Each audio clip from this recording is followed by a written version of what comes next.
I'm trying to not. Yeah, I am too. Yeah. Yeah, I'm trying to avoid that at all costs. Yep. Welcome to Morelia Python Radio. Another episode. Yep.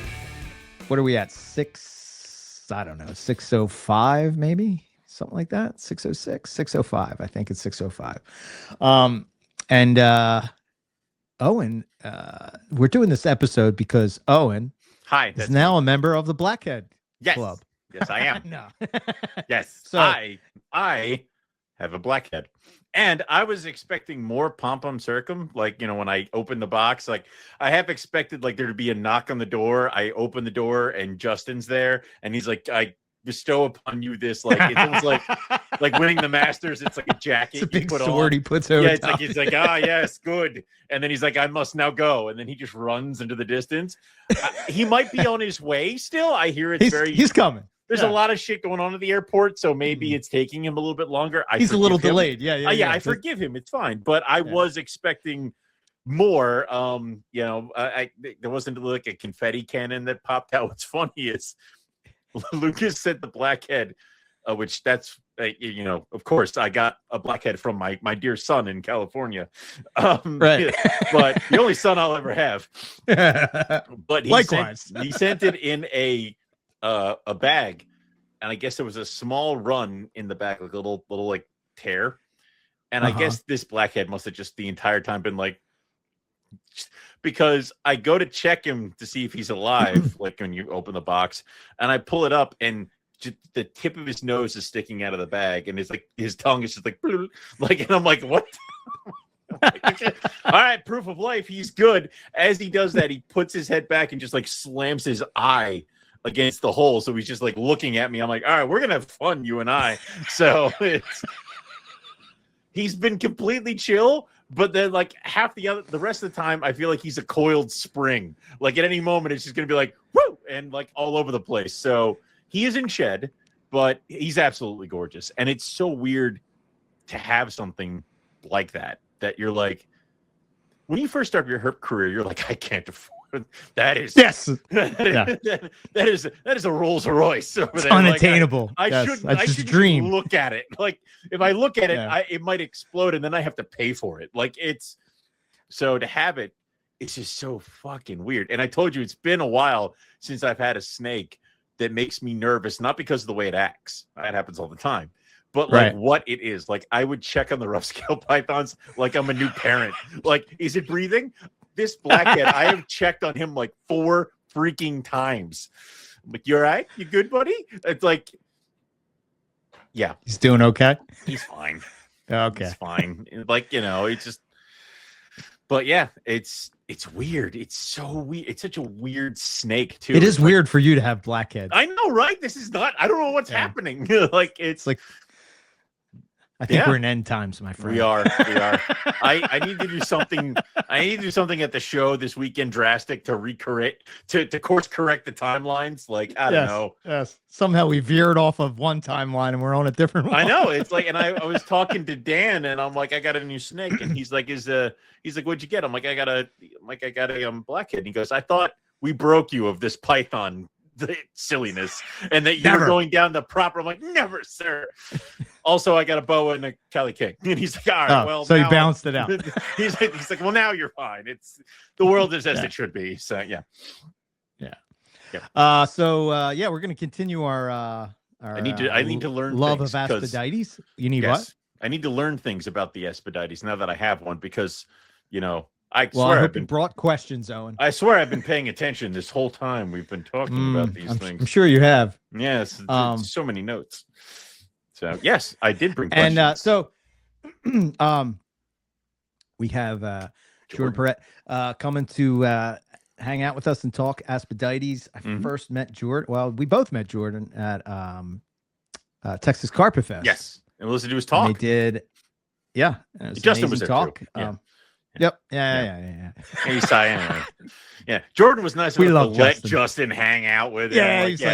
Come on, buddy. I mean, you did write a couple books. It was like a little kind of like a Make-A-Wish kind of a thing. It was, it's like, well, if I must. I don't know why I'm coming So, hot on Justin right now. I should back off a little bit. Yeah. You get a blackhead, you get awful cocky, my I don't know. friend. You should. Somebody Get one should stop blackhead. me. Yeah, I'm sorry, Justin. Please don't be mad at me. So we're going to talk about that. We're going to talk about Aspidities. Obviously, we got some diamond python talk and turpin trips. But I think the thing I want to hear most of all is the story of the Gammon Range carpet python. We heard it at we heard it at Carpet Fest. Yeah. Oh, you're like, I want the Gammon Range carpet python, the wandering in the wilderness. I'm like, I want the weird looking Woma story. Like, I want all of that. Like, I want the breeding weird looking Woma story. And you're like, I want the expedition to the wild. Well, I do. And that's how we split. Okay. Yes. Anyway. Yes. We'll definitely talk some herp trips, but let's welcome to the show. He comes in and out. Hey, welcome to the show, man. Click once. It's just once. I got a new computer and it's awful. It just doesn't know what to do. Yeah. It doesn't. Yeah. Jordan, welcome to MPR. Yeah. Yeah, this is great. Thanks for having me. Yeah. Absolutely. Oh, and you can go through your opening. Oh, there's a new little thing on the side here. It says widgets. Focus. Yeah, sorry. Focus. We're on. Go ahead. It's live. It's good, Owen. It's all you. I'm going to turn it over to you. All right. So I guess, Jordan, kind of tell us what got you into the reptiles and then what brought you to Australian species, because it's primarily what you do, but I also know that there's going through your pictures, there's other stuff in here too. Yeah. So, you know how all of us back in 3rd, 4th, 5th grade were into dinosaurs? Mm-hmm. I'm just never moved on from there. So that's my origin story. I don't know why we didn't all go birds. Why did we all go reptiles? We could have all gone bird. It's weird that birds is kind of a thing you have to be in your late 40s before you get into birds. There's an age requirement. Okay. All right. Yes. Yeah. Well, all right. Yeah. So June, and then I'll be 40, and then I guess I get a pheasant. So something along those lines. Got it. That's how it works. Immediately to cassowary. Excellent. Yeah, but I've had an interesting childhood. My father was raised in a small ranching community, big ranching family, lots of horses, lots of cattle up in Canada, and not many snakes around. So for him growing up, the only snakes he really was exposed to was garter snakes, and the only use for those was for chasing girls around the schoolyard in elementary school. So, so my father really didn't see a whole lot of purpose in snakes, and didn't get kind of their whole piece in the big picture as I was growing up. And we lived around the world, Canada, the US, Hong Kong, Hawaii. And my father's early experience, the first time he went to Hong Kong, he worked with Interpol. And before that, he was an LDS missionary in China. So he speaks fluent Cantonese and Mandarin. And he had seen in the streets that they would sell snakes. And so he's like, well, we see snakes crossing the path all the time when we're out here walking around Hong Kong. Maybe I'll just grab one of these rat snakes that they're selling and bring it down to the market and make a few extra bucks. Mm-hmm. And, nothing's really fazed him. He was, like I said, from a ranching family. He boxed when he was younger. He's was in law enforcement. And so he sees this snake and he figures, I'll just go grab it. And he's going into this tall grass in kind of a clearing between some construction. And there was an old foundation sitting there. And as he's trying to chase this snake into knee-high to waist-high grass, he all of a sudden sees the grass starts moving around him, and he can't really see where the snake itself is. And then out of the corner of his eye on the top of the foundation, he sees this brown snake coiled up. And as he walks over, gets closer to it, all of a sudden it hoods up, and it was a big cobra. No. And so he didn't know anything about snakes at the time, but he knew what a cobra was. So by the time I came around, my father was, either his total experience was Thamnophis, the garter snakes, and cobras, and he didn't see any purpose for those in our lives. And he was certainly not afraid of them, but he had no use for them. And the first time I caught a snake, got grounded for it, he was pretty upset with me. And this was we were living in Canada at the time. We were visiting family down in northern Utah or southern Idaho, and it was a little garter snake. And so that was interesting to have that experience with him. And with you go advance the calendar 5 years down, And my father and I were making trips from Canada down to the corner of Arizona, Nevada, and Washington County, Utah. And we were hunting lizards and reptiles together down there. And we spent basically all of our springs and summers from the time I was 8, 9 years old in the 80s, mid 80s. We would hunt reptiles every year together. And that by the time the late 80s came around, we moved from Canada back to Southern California, and we just were spending a couple hundred nights a year looking for reptiles all over Southern California. We were logging over 100,000 miles in a little Chevy Sprint my last 3 years in high school, and I had documented over 250 rosy boas that we had found in primarily in two locations, and had found a ton of really neat stuff together. Got big into king snakes, and that's when we were introduced to Lloyd Lemke. And Lloyd Lemke became a fast friend, and then became really a big mentor for an early young me, a teenage me. And one of our visits up there, and my father and I, like I said, we were focused on king snakes, on rosy boas, and really the snakes of the American Southwest. And one time we were up there, and we had just collected the first aneuphoristic rosy boa out of the wild. And it was this blue snake with jet black eyes. Really incredible animal. And it went on to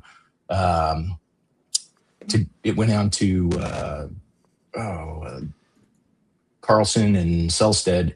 They had an albino rosy that someone had collected a year or two after we had collected our aneuphoristic, and they bred it to that. And so that's where the Carlson snow comes from, was that snake that my father and I had originally collected. But this snake was still just young baby when we had taken it up to Lloyd's place one year. And as Lloyd was freaking out when he saw it. He's like, he calls to his wife, Sonny, you got to come see this. It's a blue snake. It's a blue snake, and that was a big deal. There wasn't too many blue snakes around back then. And so it was really neat to see someone who I thought the world of, just totally, jaw on the floor, freaking out about the snake that we had found.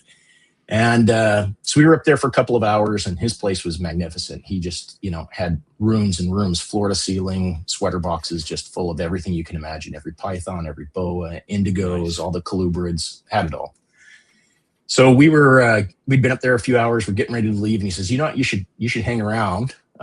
We heard a honk at his gate, and he said, I've got some friends here. We said, we excused ourselves. We should leave. He says, no, you should hang around.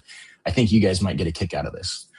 So these two gentlemen come in, and I'm taking a little bit of time in the story because it also ties into the topic here. Yep. But as we're sitting there talking to him, and these two gentlemen walk in the door, and they, shake hands. I guess it looked like it was the first time that at least a couple of them had met in person, though they were, back in the day, everyone's sending pictures back and forth to each other, phone calls, might run into each other. Right. At a show, but the shows were, like 2 a year or something back then. I hear you used to have to fax pictures of animals to each other. Be like, yes, that's a good one. Fax machine. Yeah. Mail. That's right. You had to mail the Polaroid to be like, do you want this? Yes. Yeah, absolutely. So these guys are just sharing all these stories, and this one guy starts talking about Australia, and I'd never really, the concept of Australia, it was something that I'd seen maybe once in a nature documentary, and it was kangaroos and maybe some big snakes. But at that point in time, it was fairly well off my radar.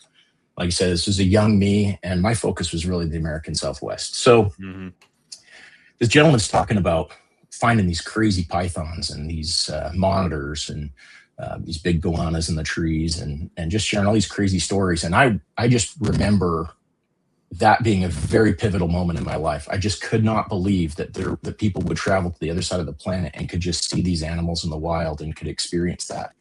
And that pythons weren't just something that you see in zoos or occasionally, on a price list, see a Burmese python or a ball python or a jungle carpet python, but people actually could go out there and see them in the wild. And it broke my brain at that point in time. And Lloyd and I had this thing going. My dad still only cared about king snakes. But every time we'd go up there, Lloyd would pull something out of a drawer and see if I could guess what it was. And I don't recall him ever stumping me. until this day.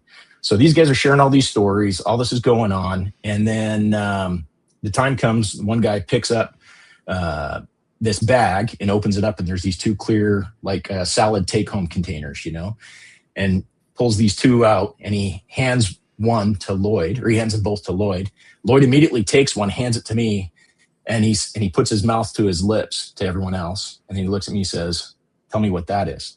And I look down at the snake, and I've never seen anything like it. And I'm like, and again, remember, this is like 89, 90. Mm-hmm.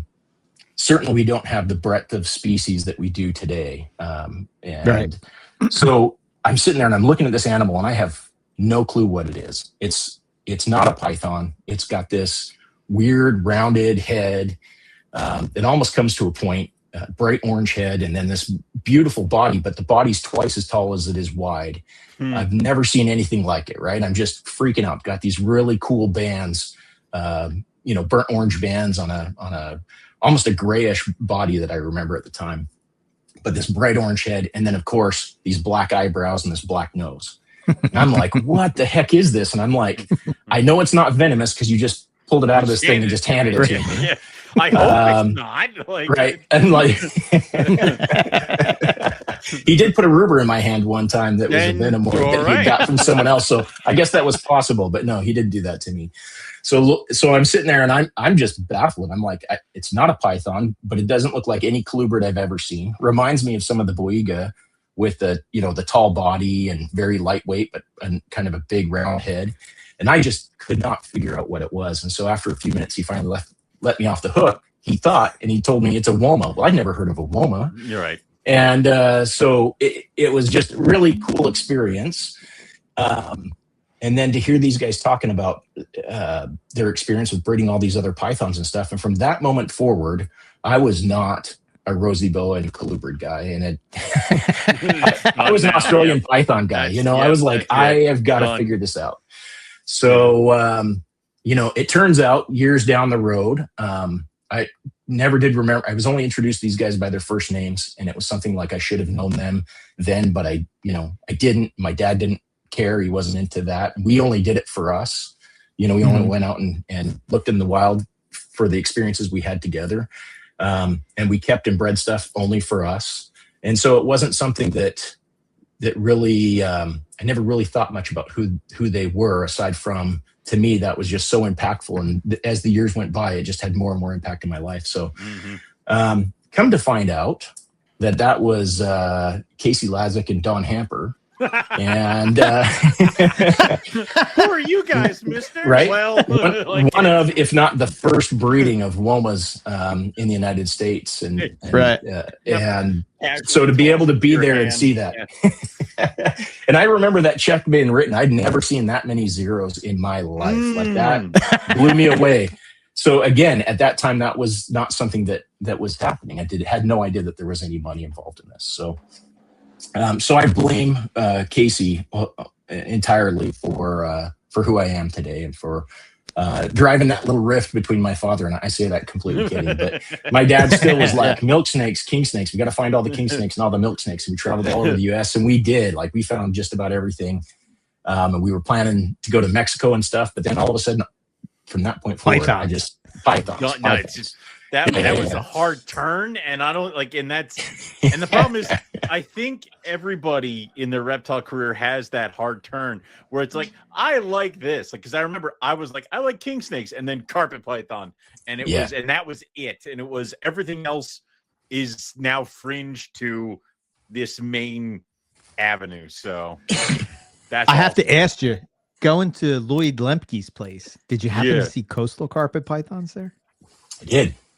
Yeah. Oh, Owen. That's the M Pen stuff. I know. It's all that shit. It's like, and it's one of those, so like, pretty.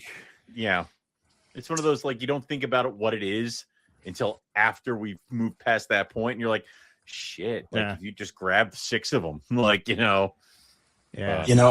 It was amazing to see. Looking back, it was amazing to be part of that and to have had access to him. We went up there every couple of weeks. It was about an hour and a half away from where we lived.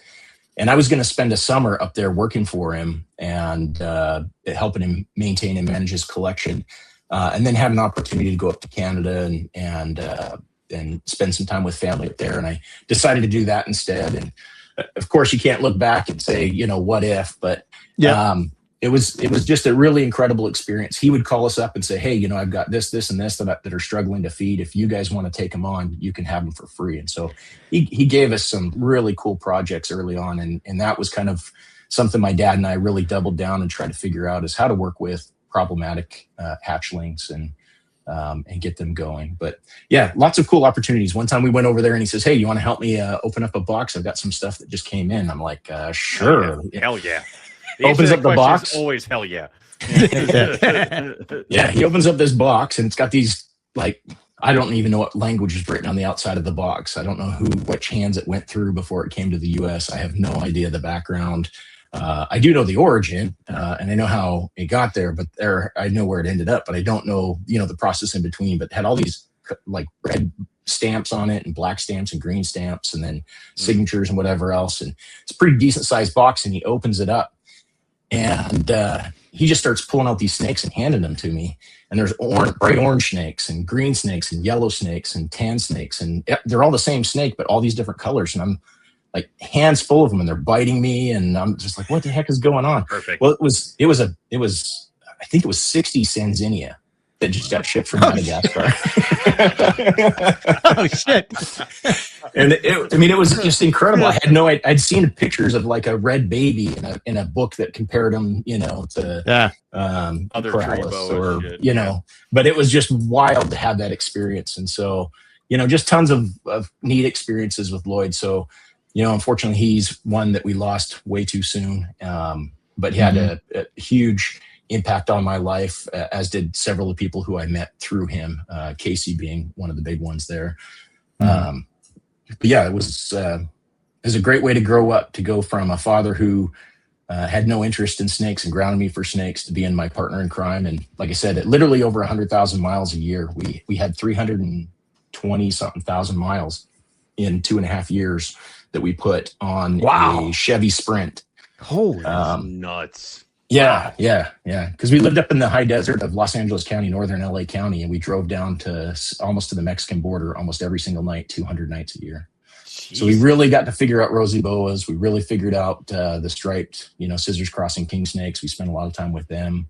A lot of the stuff that we found went back to Lloyd for breeding programs with him. And so, yeah, it was. What was like your biggest takeaway of doing that? Like, what did you feel you have a better? I don't know. Did it help with your keeping? Were you keeping for sure. at that point, or like? Yeah. So, I mean, you have to have seeing that many all the time, Yes. You quickly learn what gets things moving. You learn all kinds of things about the desert by spending time in there. And my dad and I had this game where we'd roll down the window as we would start dropping into the low desert, start dropping elevation, get down to about sea level, hold our hands out the window, and we'd start, saying, how many boas are we going to find that night? Is this a 1 boa night? Is this a 6 boa night? Like, just trying to figure out what we're going to find. And quite frequently, we'd be fairly accurate. You'd know, and to give a little more background, we found boas in every single month of the year. Oh wow! Okay, I found them hiking. I found them flipping, but the majority of them were road cruising, which is interesting because most rosy boas, at least low desert boas, don't cross paved roads frequently. The young ones will, but the adults are like less they have to averse to that. So you've really got to kind of watch the sides and whatnot. But some of the things that you learn is that they're certainly crepuscular. They have a very tight movement window, which plays a little bit into some of my struggles when I first started herping Australia. There's some differences in how those windows are compressed because of the way the seasons work and the way your daytime, nighttime temperatures and stuff. But in Southern California, in the low desert, you end up with these incredibly hot days, 120 degree days. And then your night times sometimes will get down into the 60s. And so what happens is you have this, when you have that happening, that you're compressing the movement time for all your reptiles to a very tight window. And that golden hour becomes ridiculous. Like basically go out there with a broom and just sweep off the ugly ones off the road, right? Like they're just, there's just snakes everywhere. And, you know, you find in Cerastes, the sidewinders out there, you know, we've had Cerastes nights in the over, I shouldn't say in the hundreds, but over 100 snakes that we found in one night, with the majority of those being Cerastes. We've duplicated that in Arizona and New Mexico with Atrox and some other stuff. But when you start spending enough time in the desert and you go out every night, don't just go out when you think it's going to be good, but you go out every night and you start finding patterns. And that's one thing that my father taught me, as someone who grew up hunting deer, fishing, hunting, you know, every kind of game there was. You know, we lived off the land.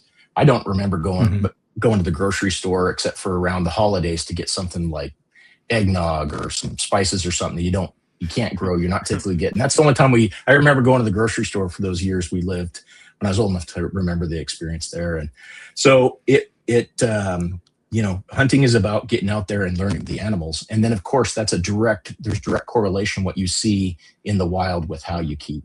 And I've taken that to just about everything that I've done in life. I got into racing cars for a while, and you know, there's this thing where you spend enough time in the simulators, you can try things and learn things in the simulator where you're not risking your car. And then when you go out, you can apply it in real life. And then when you learn how things handle in real life and how those physics work, you can bring that back into the simulator, and each one kind of feeds off of each other. And the same thing I think is the same with being in the field and working with these animals in captivity.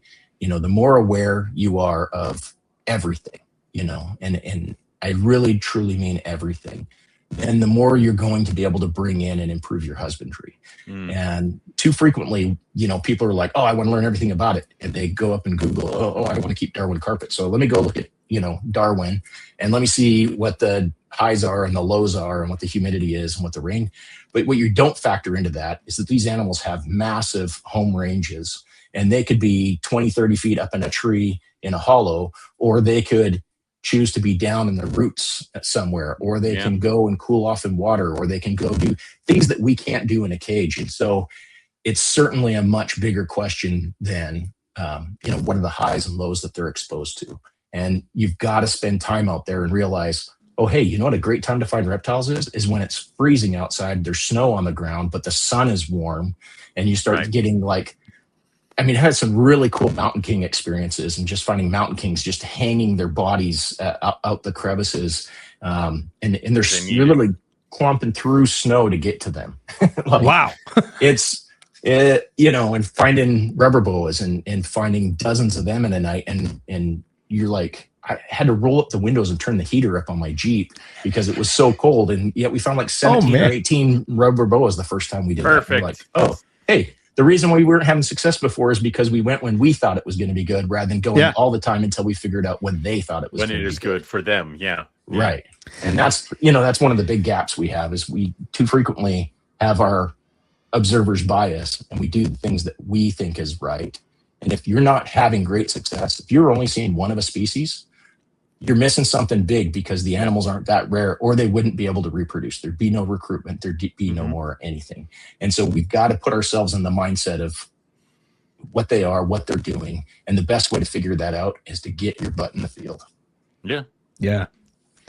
No kidding. That just, being in the field. And for me, it's like, I'm usually there only a week, not every day, but you know, it just changed my whole perspective. And there's still so much to learn. You realize how much you don't know, you know? Like, okay. I think that's a big part of it is understanding that you don't know things is I think the path to wisdom. You know, there's certain things, that Dunning-Kruger thing, you know, and it's real easy when people, you know, you grow up and everyone calls you the snake kid or the snake guy and this and that. And it's like, you think you know everything, and then you run into someone like a Casey Lazick, a Don Hamper, or a Lloyd Lemke, and you quickly realize that you know so little. Yeah. What was the time frame to when you knew who Casey Lazick was?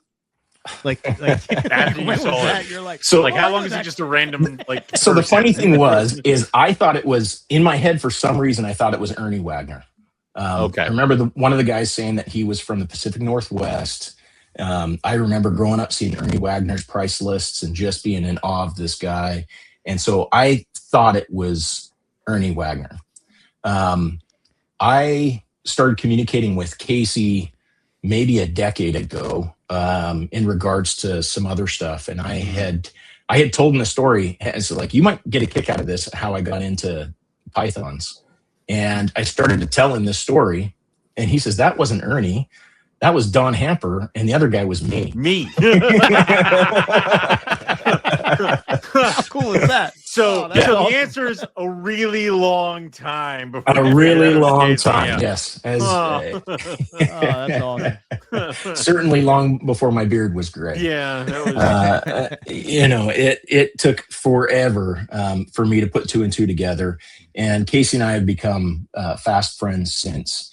And it's just a really humbling experience to sit down and talk shop with him, especially now that I've spent a little bit of time in Australia, to where he can talk about a place and it's like, yeah, I spent time there, and oh man, wasn't that crazy how these, this tree would look like this, or how the rock structure looked like that, and to be able to have that versus just hearing someone just bombard you with facts that sounds like they're reading a Tolkien book or something. It's like, I can't even imagine Australia. And then you get there and you're like, wow, this is physical. It's tangible. It's a real place. Yeah. It's, I'm here herping it. Like, well, this is crazy. And then to go back and talk to someone who's done that and to be able to share that is just a really cool experience. So to have Casey be the guy who took me there, and then now as an older man to be reacquainted with him, and to be able to swap stories from the field is just one of the coolest experiences. Full circle.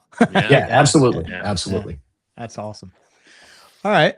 So let's talk about blackheads. Let's do it. How does, maybe start with what is blackhead? What you're keeping, how'd you get into them? How you keep them? What does blackhead mean to you? Like, it's let's see, they're the shield-bearing python. Yes, that's what they. They're typically in the wild 6 to 7 feet, but of course in captivity we got these ones that get 10 to 11 feet, and we're all overfeeding them. And whatever you do, never feed them big, and they're the oldest of the pythons, and they don't have heat pits, and basically everything that you've ever read about blackheads is completely wrong. Everything that you've ever read about womas is completely wrong. All right. Next. Yes. All right. There. Okay. Now that you've done that, Owen, you're not going to have any problems at all. Let's begin. So, blackheads. Where it all begins for me is, while I had that experience with womas 35 years ago, and then about 5-6 years after that, I was able to get my first woma.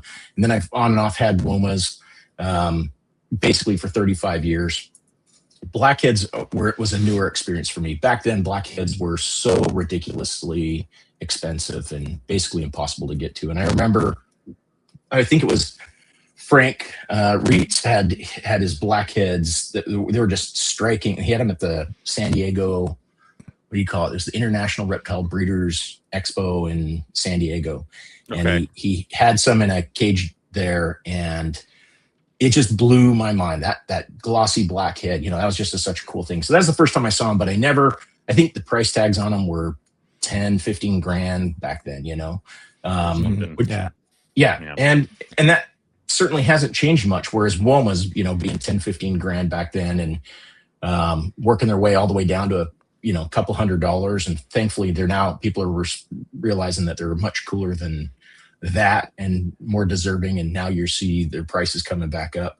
But blackheads were just. Why do you think the womas crashed so hard and the blackheads didn't? Like, what is the, and especially when there seems to be more to do with a woma. Well, so womas are easier to breed, easier to get feeding. All right. So that's going to be the big thing. There's just never been enough blackheads produced that you could that to justify bringing their prices down to a level, a sub $1,000 level, as long as they're a quality blackhead. It's like I think diamonds. We're starting. Yeah, I think diamonds would we can figure that out, and then it's like now diamonds are being more readily produced. It's kind of But I just got my 7th clutch of diamonds here a week or two ago. So I have no diamonds, and Eric is Well, Thanks, buddy. You're welcome. Yeah. But yeah, I think it just comes down to that. Womas were so much easier to get feeding. I don't actually think that there are any more. I don't think there's any real difference in breeding and in hatching them. I think they're both, about the same. I've had similar luck with both species. But the big challenge is that blackheads just take a while to get going, and of course they're a bigger snake, and your 8-foot snakes have never been as popular as your 4 and 5 foot snakes. They're just not enough. It just requires a certain type of person to be with a certain amount of resources to accommodate that. And they are much more like a colubrid. They are the colubrid of the pythons. And so it's also not just every python person is just automatically going to be drawn to them. And most colubrid people, they're most colubrid like of the pythons, but they're so alien from a colubrid at the same time that I think it's very much a niche thing. Whereas the womas being smaller, they almost feel like a big Australian rosy boa or something. They're easier to. I mean, I think it's just that they're just easier in every sense of the word. Yeah. Okay. I mean, makes sense. Yeah. So. So about 14 years ago, I had a friend who had a large collection of blackheads, and he had told me that he had some adults that he's never been able to get to breed. They're like 9 to 12-year-old animals, and that if I was interested in taking them on as a breeding loan, we could split any offspring if I was able to get anything out of them. So that was my first chance to work with blackheads. So I went from 0 blackhead experience to here's 6 10-foot long animals. I mean, I think they were like 8. The males were like 8 feet, but the females were like 9.5 to 10.5 feet long. Big blackheads. And so that was my first. It was like, oh wow, this is crazy. So immediately, I'm a data guy. I have a small software company, and I write software for primarily the energy sector, and I deal with lots of data. And so my first thing is I need data. So I started looking at every museum record I could get my hands on, looking at the ALA, and start figuring out where they exist, why they exist there, what's going on with them. Watched every YouTube video I could, read every book I could, figured I had a pretty good handle on them. But it seemed odd to me, and it does to this day, that everyone treated them like they were so precious. And by that, I don't mean that they're a neat, cool animal. They are a precious animal, but they treated them like they were maybe like green tree pythons 20 years ago. And it's like, we kept them at 95 degrees. We gave them rain showers. We had their humidity at 100%. And we couldn't figure out why they died of everything known to man. And it's like, well, because they don't live in conditions like that, We gave them this bacteria-rich environment with humidity and breathing it in all the time. It's like, what could go wrong? What could go wrong? Yeah. And I think that's oftentimes with the blackheads and with the womas, why people might struggle with them is they're like, and you kind of alluded to that feeling, and I have the same feeling every time I hatch a clutch of them. It's like I check on them every 5 minutes, But the reality is that they're just big bull snakes. Yeah. And if you treat them like a big bull snake, you're going to, you should have good success with them. If you try to be, I'm going to do this and that. I mean, look at them. Australia's the size of the United States, almost exactly, right? Think of a species that covers almost 50% of the United States. I can't think of a single reptile species that has that vast of a range. Those blackheads, they go from the most tropical of, far north Queensland up at the very tip of Cape York, all the way south to very southern Queensland, where you're almost, not too far from the border of New South Wales. They come all the way down to the red center of Australia in the center of Australia. And they come, they come quite a ways down the coast in Western Australia. And so you're talking about coastal flats. You're talking about floodplains. You're talking about mountain regions. You're talking about rocky escarpments. You're talking sandhills, forests, coastal, you've got the I forget the name of the mountain range on the eastern side. They're Great on both Dividing sides. Range? The Great Dividing Range. Yeah. Thank you. The Great Dividing Range. And they go, and they've, and certainly you're going to find less of them when you get to the extremes of any of those. These are generalist snakes that are found in this vast area of an incredibly diverse continent. Okay. Mm-hmm. And so to think that, oh, my eggs have to be at 89 degrees exactly. And my recipe for breeding them is that I have to have a hot spot of 96 degrees and I have to get them down to exactly 78 and I have to do this and I have to do that. Mm-hmm. I think if you do that, you're missing out on the whole point of what a blackhead is. They are a generalist that covers a vast range. And I think you need to give them a little bit of love and not too much love. And that's the problem is I think we helicopter parent them until we don't have success. Yep. There certainly is something to not overfeeding them. You look at how they live and move in the wild, and you just can't replicate the distances they move every night as they're out foraging and looking for something to eat. We can't replicate that. Unfortunately, we don't have hamster wheels for our blackheads, and they not yet, right? The person who invents that, I'm all over it. I'm like, but they're super active animals, and they eat lots of probably lower calorie per food item meals. Steaks, birds, and fried. Right? Yeah. Right. I mean, they'll eat anything, but when you walk around Australia, what do you see? I mean, unfortunately, we are seeing more cottontails and more those, big, heavy-bodied mammals that have been brought in. But through time, historically, what do they have? And they're these scrawny little desert mammals. Yeah. You've got these fairly scrawny lizards that they're eating primarily. The occasional other snake, and then of course if a bird gets close to them, but birds are not very calorie rich, right? Yeah. So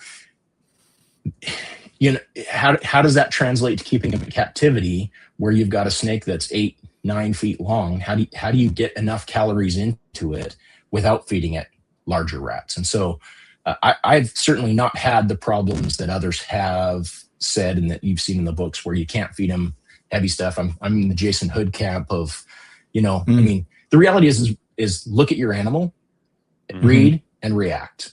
And if the animal's gaining weight, hey, let's slow it down. I mean, just because I feed a large rat doesn't mean I'm feeding it a large rat every 3 days, right? Yeah. If I'm going to feed it a large rat, it's going to take some time before it's going to get another. Yeah, exactly. Yeah. And so that's a big part of, I think, the challenges with blackheads.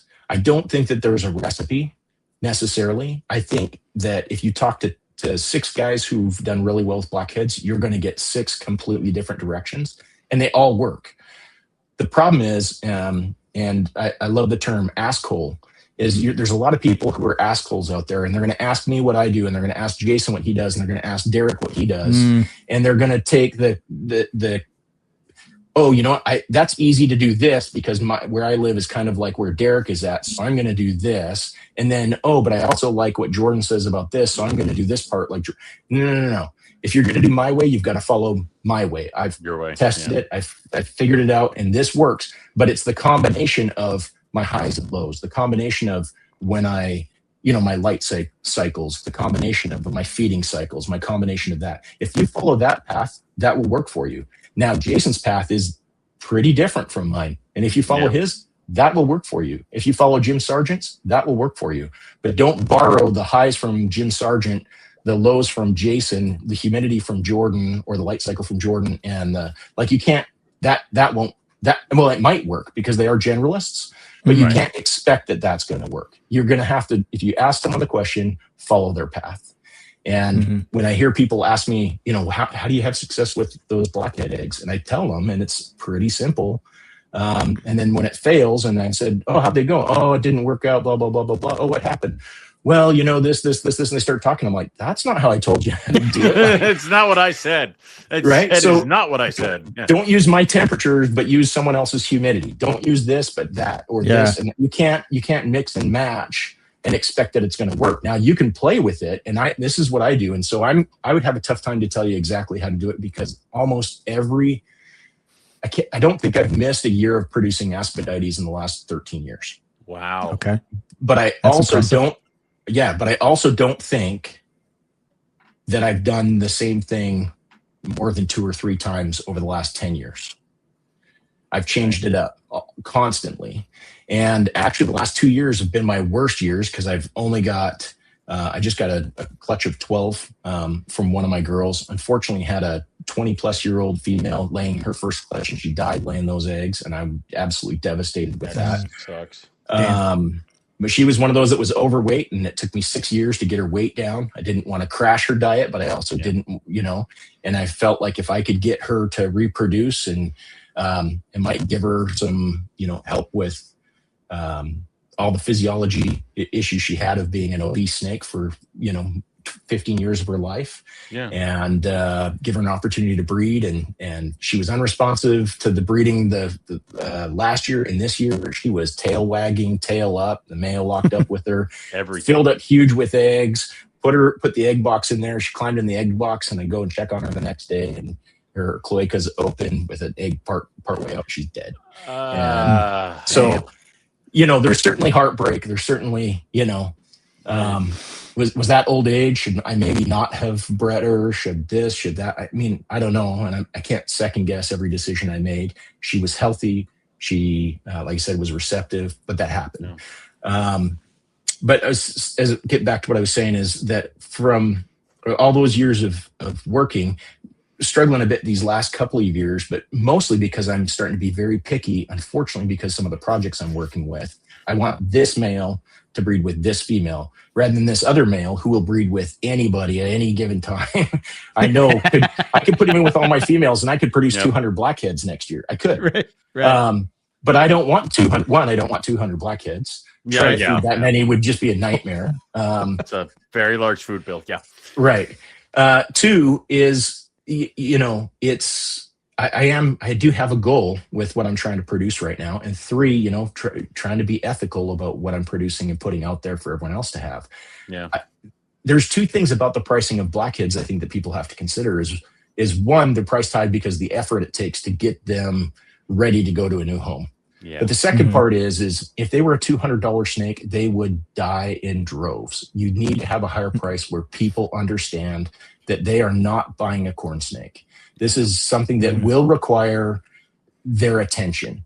Now, I know that sounds at odds to what I was saying earlier, right, Owen? Pay attention to it, but don't at the same time. Right. Do you understand, Owen? Yeah.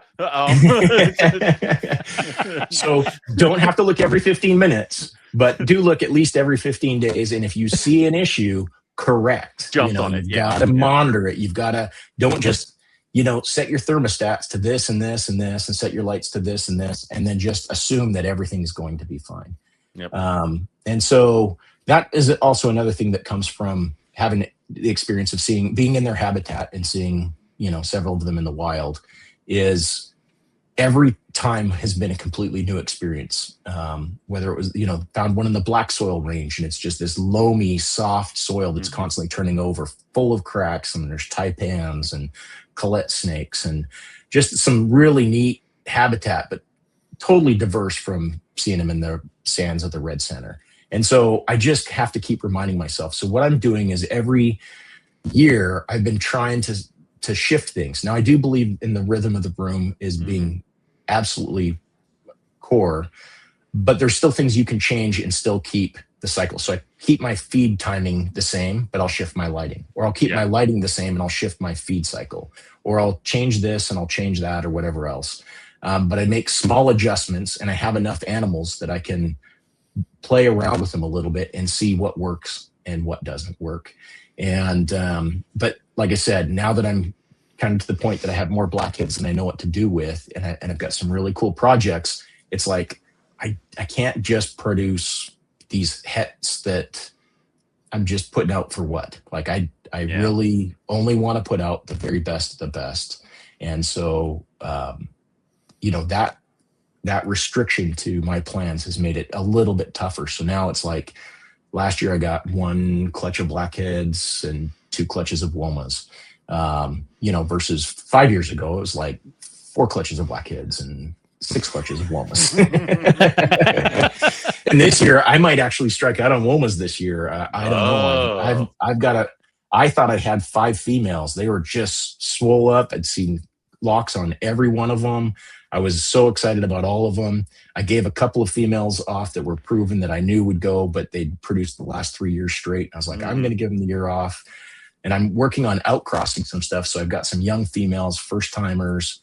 And yeah, they blew up like balloons. I thought it was good. But because my diamonds and a couple of other projects were going, I needed to raise the ambient room with the temperature up a bit. And I think I probably screwed that one up. And for my Aspidities. You and I, same boat, because I'm like, I have like 8 coastals and these are young new females or young boys. And I'm like, I got it. They blew up. They were thick as hell. And now it's like, whoop. And I'm like, is that okay? Like, are we still, what's going on? Like, please don't make me get the damn ultrasound out. Just tell me what's happening. So, and yeah, I don't know. I pretend like I know what I'm doing. It's I have found that my successes have really been my curses in the last decade. And that being my success with diamond pythons, my success with my blackheads, and these spontaneous morphs that have popped out. And then of course with the Woma morphs that I'm working with. And because I've had to become picky with stuff, and then like the diamonds, they're good, beautiful, clean, good bloodline diamonds. But because I was struggling following other recipes and having success, I was worried, am I getting them cold enough? Is it long enough? Is it this? Is it that?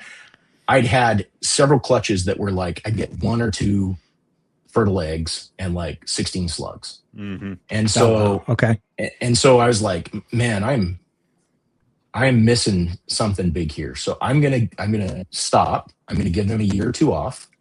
And I'm going to focus on a couple of other projects, and then I'll come back to my diamonds. So my year or 2 off, I kept my trio. I have a Stardust male in with 2 females. Nice. And I just kept them in a big, this big enclosure, and they just crawled all over each other. They're fantastic. I could, lead them one head over here, one head over here, one head over here, and then feed them rats separately, and never had problems with them. They just did fantastic.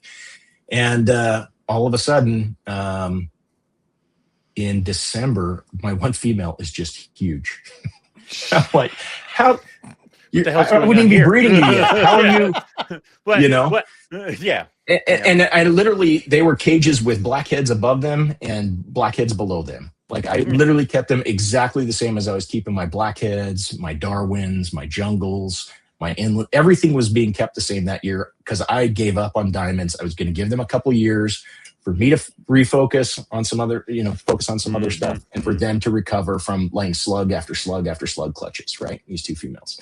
Right. So yeah, I give up. So I'm just going to put them together. I'm going to let them have a winter that's just, basically the reptile room temperature. I wasn't dropping my temperatures much that year.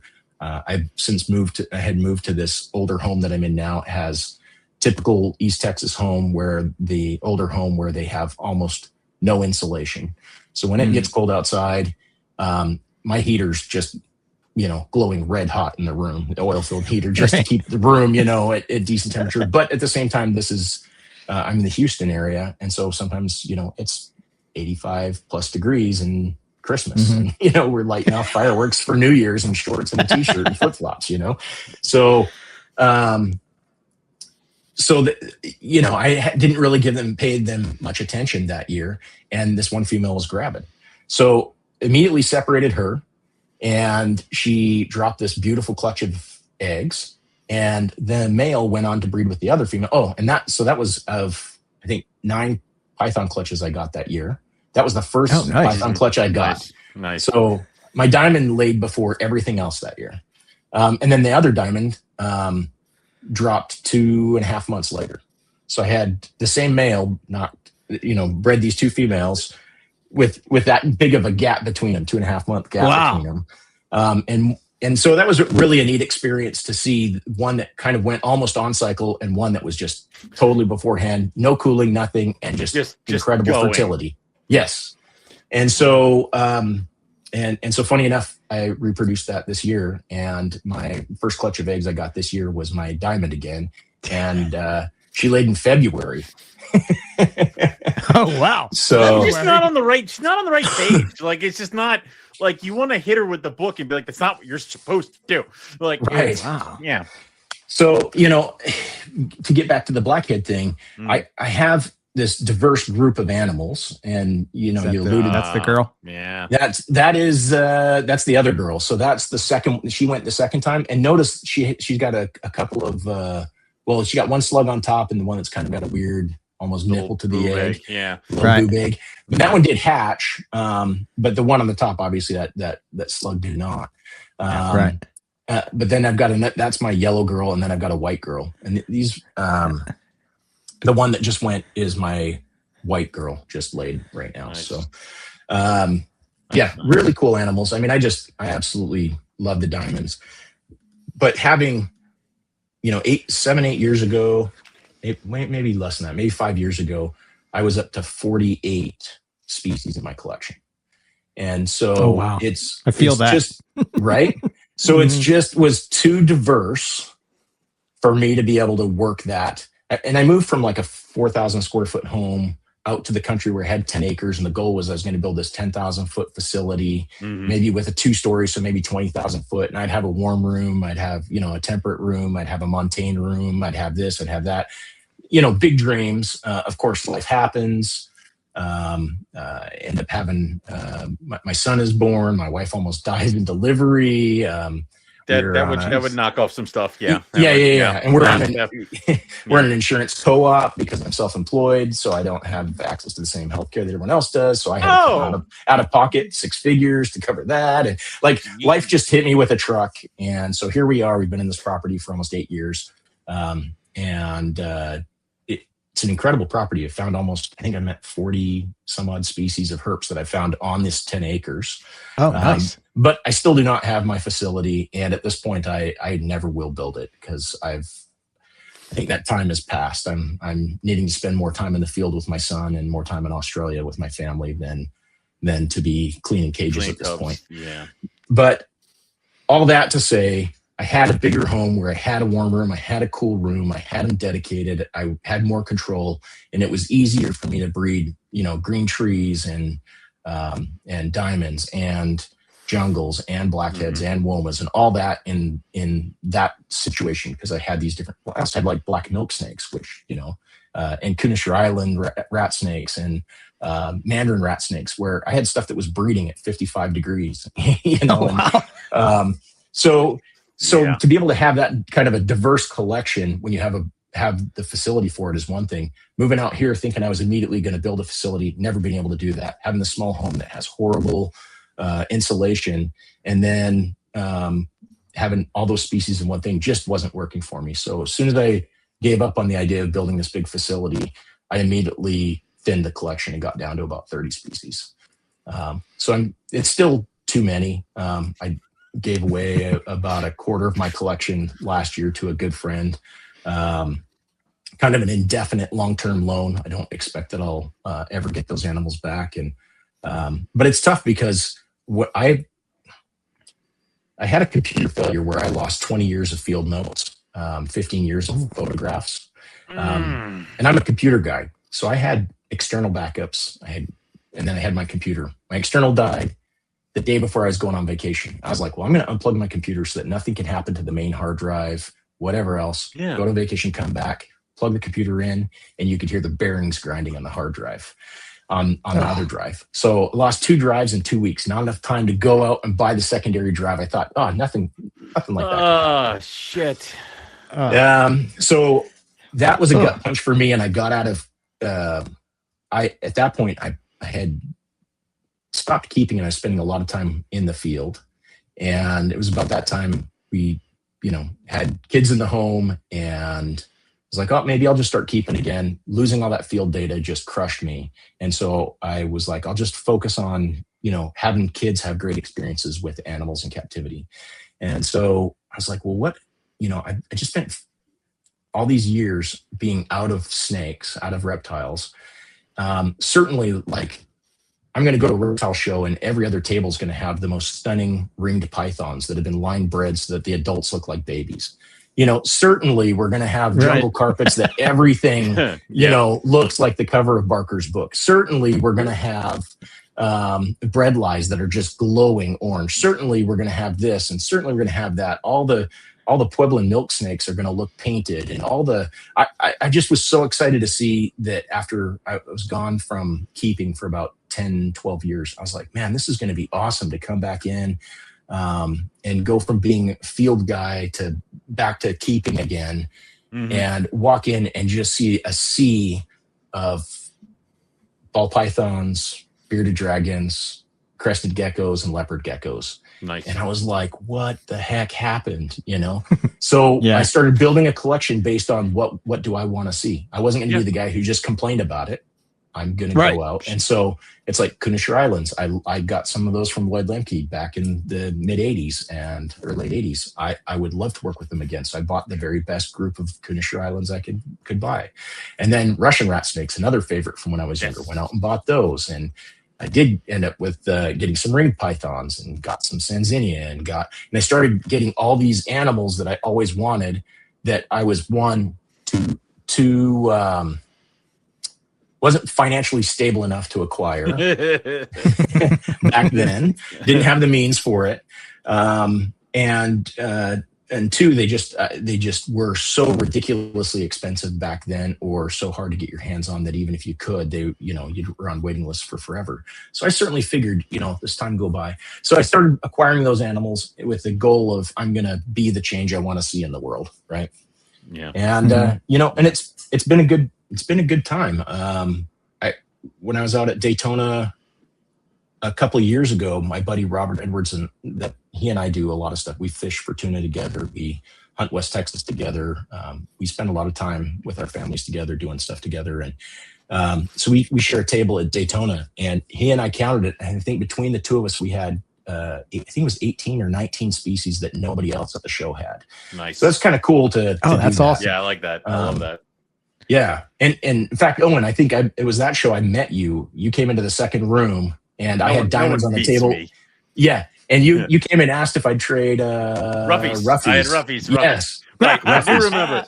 Because that was when I was like, I have Ruffy babies. I can trade for things I want. And people are like, we don't want your damn Ruffies. I'm like, we don't want your and I kept getting turned away when I'm like, I have Ruffies. I'll buy something. They're like, get the fuck out of here. I'm like, all right. If it was the year prior, I would have taken you up on that in a heartbeat. But I had just got a clutch from my female, and I was like, so it doesn't matter. I'm going to be swimming in Ruffies. The last thing I need is to get some more babies. Drowning, why do I need more? Yeah, makes sense. Makes sense.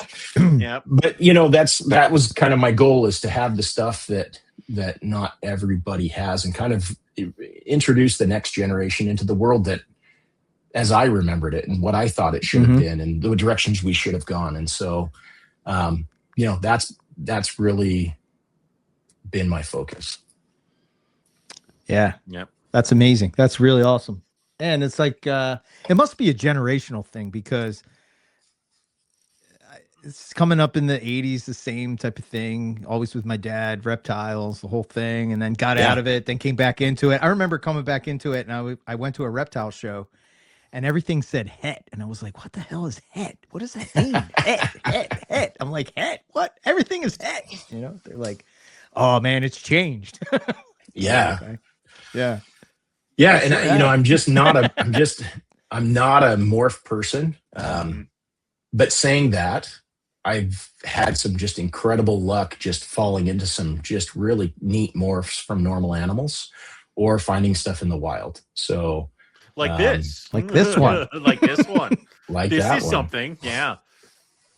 What? Yeah. So that's the blonde Woma, and I call it blonde because it reminds me of the blonde subox, and that the original ones that I got. Yeah. The blonde trait is a trait that typically is color and pattern. And so if you see these beside one of their normal siblings, the normal siblings are your typical very straw and dark brown, almost black bands, clean banded. They're the Lemke line, Turner line, kind of where the first third of them has a little less banding to it, but it's still that same kind of a look. And then all of a sudden, out of this one egg, this bright orange snake comes out, tangerine orange. And it has this crazy reduced pattern that the first 2/3 of the snake basically look like you had digitally erased the snake. Now, what you see here, this snake is now a year, not quite a year old. And that the stripe you see down its back was not there when it hatched. So that's developed over the last 6 months. Oh, wow. Okay. So it was that yellow that you see on the side was orange when it hatched and went all the way over the top. I think I might have sent you a picture of that when it hatched out of the egg. It was in my hand, Eric. Yeah. The other day. But yes, they're just really neat animals when they hatch, very different than the adults. But like I said, it's a pattern, it's a reduction in pattern, as well as like turning the saturation up to 12 on them. And so, yeah, you can see it's much more orange in that picture. And that's actually a sibling of that snake. So what's neat with that is when I first produced them 10 years ago, one popped out. It was actually the third time I'd paired the adults.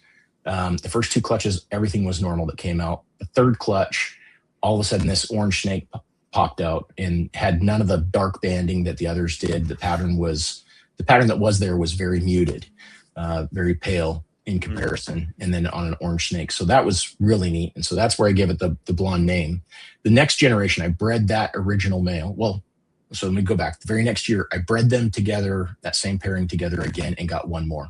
Okay. So then fast forward 4 years down the road, I bred that first male back to the dam. And she gave me 8 blondes and 1 normal. So, okay. Yeah. So that's ridiculous odds, but still sounds somewhat recessive, right? Yep. That's the original one when it came out. So incomplete dominance? Well, I think it's recessive in that I just had incredible luck. Okay. Right. Because I got the normal there from a blonde to a normal, and I got this. And the original was normal to normal and got the blonde. Blonde, yeah. Right. So normal to normal, got a blonde, normal to normal again the next year. So normal to normal, got another blonde. 4 years down the road, breed the first blonde back to mom and end up with almost all blondes, but one did come out normal. Right. 5 years after that, and we're now talking about last year, I bred blonde to blonde of the second generation, and that's the other snake that you saw. And so all blondes? All blondes. Okay. Yep. Right. Yep. So yeah. These are, wow. I was going to say real quick, this is. Yeah, no, this is a new another project. One from that same clutch? Okay. No, this is a completely unrelated project. That's the reduced pattern. Yeah, this is I'm calling it, for lack of a better name, and because I have some work to do to see if it's even a heritable trait, let alone what the mode of inheritance is. This is I'm calling them a spotted Woma. For obvious reasons. Makes sense. Yeah. Looks a lot like a spotted python, but it's got a Woma's head on it. Be courageous. Call it a giraffe. Like, why don't we just do it? Make everyone have to call it a giraffe. Like, we'll call it AKA giraffe. Thank you. That's all I want. All right. I'll have 2 lids when I have these on my table in Daytona, and when I see you coming over, I'll quickly switch the giraffe one on there for you. Oh no! Yeah. Nice. But yeah, so this was an interesting one, and I got to thank Brett Bender for alerting me to this. He said, "Hey, did you sell some of your animals to someone else in the Houston area?" And I said, "No, I've hung on to stuff except for the normals that came out the first 2 generations. I had no idea that they could have been carriers for anything." I said, "So it's possible, but I certainly wouldn't expect that anyone would have anything of my stuff yet because I haven't let any of them go yet." So he says, "Well, check this out." So he sends me a link to Facebook, and I jump on and I see that this guy that lives maybe 20 miles from me had 2 normal adults and produced 2 spotted snakes out of it, and then 1 normal. So he was able to get one of them feeding, and the other 2 were not feeding. And I called him up and I said, "Man,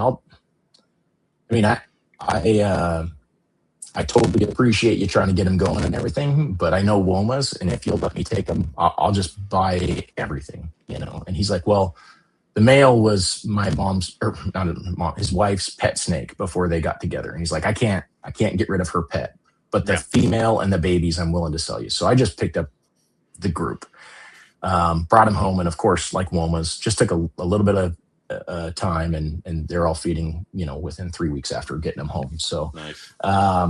So I'm really excited about these, and the fact that 2 of them came out in a normal, so 2 spotteds in a normal, and I've never seen anything that quite looks like them. So I'm excited to see, what happens with them. I've got a blonde with the mother right now, to see if it's, because if it is the same gene but we're just talking 2 different locality lineages or whatever else, and that's what's making it look different, which I don't think it is. But if it happened to be the same gene, then obviously a pure blonde to the mother we should see at least 1 blonde out of the project. But I think we're going to get double hets, all normals out of it, if this is a recessive trait, right? There's a bunch of ifs. This is brand new. We have no idea. Could turn out to be nothing, of course, as most things do. Yeah. So I'm certainly not counting eggs before they hatch, but I am super excited to see what happens with this project. But I do slow grow my animals. Like I said, there was 4 and 5 years between the generations, getting me to the 3rd generation of the other project. Yeah. I just, from the time I spend in the wild and how small most wild animals are, I just really, I do a little bit of a feast and famine food cycling with my animals. I from the time they're young, and I slow grow everything. So my Aspidities, I'll try breeding them. I'll do trial breedings at 5 years of age, but I typically don't get clutches till 6. Okay. So, yeah. Could you talk a little bit more about the feast or famine type of approach? Are you using smaller meals more often? Is it, I know you talked earlier, if you're given a large meal, you're given a large meal and you're waiting. Are you mixing that up, or? Yeah, I mix that up. If after a female drops a clutch for me, I'm going to give her some big animals in quick succession and let her put some weight on as quickly as she can. But at the same time, I also try to mix things up, and I've fed chicken. I've not done the fish thing. I know people talk about it. It just seems fairly unnatural for what they are. But they're a blackhead. They will eat anything, and protein is protein. I'm not saying I won't try it in the future, but I did go for a couple of years and fed nothing but quail to my Aspidities.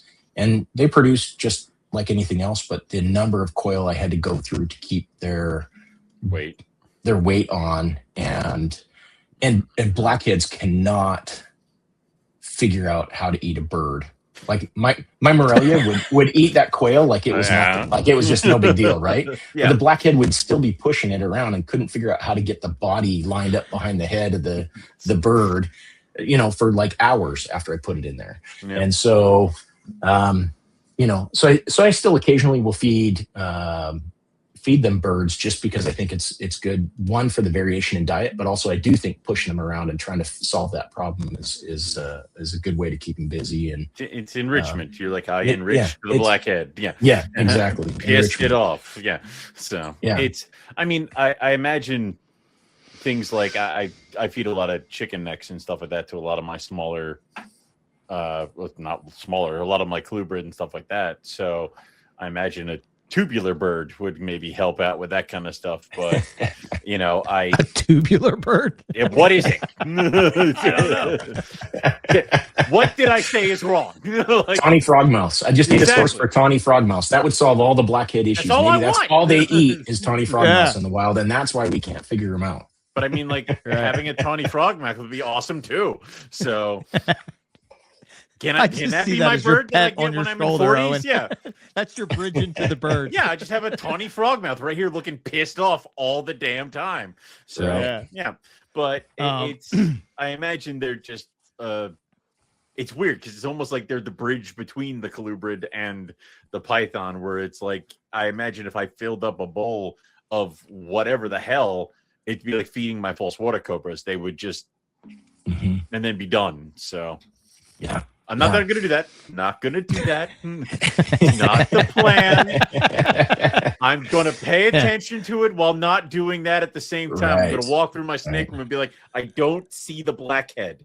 So, How big is it? How big is your new blackhead? He's a yearling. He's only about like that big, maybe. He's long, but he's only like that thin around, maybe. Right. So, right. Yeah, he's small. Excellent. Yeah, that's the best age for them. They go through these teenage years where they are just devouring absolutely everything, and it just gets to be, you wonder how much blood you can donate to one species. Oh, good. And then they mellow right out. And I think the other challenge is for those of us who keep them, like fish, where we observe them and we're not really handling them and treating them like a pet. That's also a very different situation. I had a big 10-foot girl that was 15, 16 years old, different one than the one I just lost that I had for quite a few years. And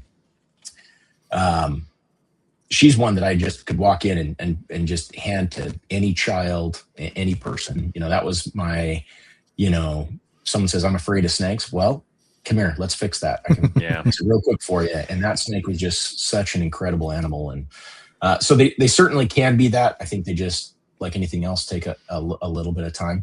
I think also the challenge with Aspidities in a collection is, what is their prey? It's other reptiles. What do we keep them in a room full of? Other reptiles. Yeah. And so it's a lot like keeping a lot of other snakes. If you bred rodents in the same room as your other snakes. And I've been in people's collections where that happens, and those snakes are constantly like striking at the front of the cages, and they're all up on the glass. Right. And I'm mostly talking about like colubras and stuff, right? And then you just know it's like, oh, fun. I'm going to see my buddy's collection, but I'm going to get bit like 32 times today.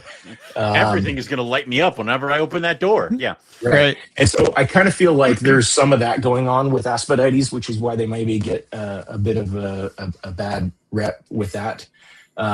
Because I know people who keep them as pets, and they are fantastic animals as pets. And I think if you had one in your living room, one in your bedroom, like, or all you kept was, a couple of them side by side, or even, dare I say, cohab them or something, I think you'd have no problems. I think where the issue is, hey, I've got 30 species of snakes in one room. I've got 200 animals, and just that same insanity that you get from the Morelia. And when the sun goes down and you bring in a tray of rats to start feeding stuff, I think that's what you get with Aspidities every day when you have them in a room full of other reptiles. So, they're not the big snake eaters that they get the reputation for. Certainly they will eat snakes. They're primarily eating. You look at the studies, and the stomach contents is primarily lizards and with a lot of birds in there as well. Okay. But they're certainly, they're opportunistic feeders. They have a very high metabolism. They're moving around, they're doing stuff. And so the Womas and Blackheads both are I think that same situation. It's like, they come from a land of reptiles where everything is on the menu, and you put them in a collection full of reptiles, and guess what? That's on the menu. The dinner bells ringing all the time. Are probably the reptiles they would be around, right? Well, or at least for me, it's all Australian snakes. If you had a pair of Womas in a room full of ball pythons, you'd be like, I have no idea what this smell is. But the fact that there's children's pythons over there, it's like, I know what that, my brain is telling me. I know that carpet in there. python smell. Yeah. Oh man. So, what's your feelings on the whole eggs situation? Yeah. Can you Why give are us they any wrong? tips or tricks? Why everybody has so many problems with eggs? I think there's two big issues with breeding blackheads. One of them comes from, if you look at some studies on the reproductive biology of birds, you see that when the time frame they have to fertilize the eggs can be very brief. I don't know that there's been much. I have not seen too many papers on this in reptiles, but there's been a fair amount of this documented in birds, and knowing that the biology is quite similar in a lot of ways. You got to take this with a grain of salt, but I think it might inform some of the issues that we see with Boelen's pythons, with blackheads, with these species that we certainly there is, as the Barker showed, there is the problem with stuff taken out of the wild, which of course doesn't apply to blackheads. We're not seeing blackheads coming in out of the wild. But once you get past that for like the bolins and some of these scrub pythons and stuff, what we don't know is the timing. We understand the biology of reproduction in these animals, but we don't necessarily know how the timing shifts as you move from taxa to taxa. And so, you know, in some of these birds, one of the things I recently read was, I forget which species it was that they were talking about, but there was a 15-minute window from the time that the follicles drop from the time the follicles are pushed up through the infundibulum, where they're fertilized before the albumin starts being deposited over the eggs, at which point the sperm stops flowing. Okay. And so what can we do to impact that ovulation and change that time? You know, Barker showed that you could completely impact the growth and resorption of follicles through up to ovulation by changing the temperature of the room, right? The ambient temperature. Right. And slugs are a function of the female ovulating before those follicles were mature, right? So it's not a matter of them not being fertilized, right? As much as, you know, so there's infertile eggs, which is different than slugs, and the slugs come from the one function of the follicles weren't mature yet and passed through and then went through, versus the other, which is infertile eggs that come through. So I do think that one of the challenges people might have in getting good eggs is, again, maybe their nighttime temperatures are too high, or maybe their daytime temperatures are too high. Something is, we know that the ovulation can be triggered by temperature. It also can be triggered by picking up and handling the animals. It also can be triggered by these different functions. And the windows that you have for certain things to happen are very tight. So I think just getting good, solid eggs is the biggest challenge that most people have. And once you get those big, beautiful, humongous eggs from those blackheads, it's tough for me because people keep saying, well, what do you think of this? What do you think that? And like I used the term before, ask hole, someone who asks questions and doesn't follow up and use that information, right? So I was fortunate enough early on that I was good friends also with the Barkers, and I had spent a week out with staying with Craig and Linda Trumbauer out in West Texas. I had been laid off from it was the last time I actually had a job, and was just trying to kind of gather my thoughts before I decided before either, you know, do I start my own business? Do I go look for another job? And I was like, the best way for me to think is to be out in the field. So I went out there. Craig found out I was in the area, invited me to come stay with them. Stayed with them for several days at their wee house, you know, just down the street from their main house, and had dinner with them every night. Was out herping, and on my way back, Barker's invited me to come by, and was doing some web work for them at the time and helping them with a project with books. And being the bibliophile that I am, couldn't miss an opportunity to do that. And in in some conversations, I had some really great conversations with Dave and Tracy, and Tracy was showing me how she's done python eggs, and it's you know, she's been pretty open about that over the years. It's not any big secret, but I walked into their walk-in incubator and saw what they use and how she shifts from an egg box that doesn't have holes to later on having holes in it, and this and that and the other thing. The other thing is that, you know, when I was in high school, my parents bought the Sutherland's house because it had a bigger snake room than our house it had in it. And so Dan and Colette Sutherland were longtime family friends of ours, the snake keeper. And so I wrote their husbandry software and spent a lot of time working with Colette on what kind of data she wanted to see, and really seeing the ins and outs of what goes into a massive python breeding operation. And saw how she bred, how she treated the eggs and everything. And the one thing that just kept coming up between seeing their two things, the commonalities there, were that those eggs are separated and given plenty of space. So one thing is they have plenty of airflow. Breathable. Very low contact moisture, but high humidity. Okay. And then stable temperatures. And I know a lot of people, I've heard more and more people saying, well, it's nature, things don't stay stable. But when you look at some of these sensors that are put into some of these animals that like Gila monsters, and you see what the body temperatures are when they're staying underground throughout the summer, and they're able to maintain body temperatures that are, in the 60s, or I forget what it is. I have to go back and look at Beck's book, but there's the stability in nature, when these animals choose refugia, they can find some incredibly consistent and stable conditions. And so, while I don't think it hurts if the temperatures go up or down a few degrees and humidity shifts this or that, or there's more or less of airflow or whatnot, there's no reason to think that consistency isn't going to give you phenomenal results. And certainly in my experience, I shoot for consistency. So my eggs are kept in such a way that there is almost the space of another egg between each egg. So when I get these large clutches, my first 2 blackhead clutches were 16 eggs. That was 4 boxes of 4 and styrofoam boxes with heavy plate glass over top so I could see in, but it's sealed.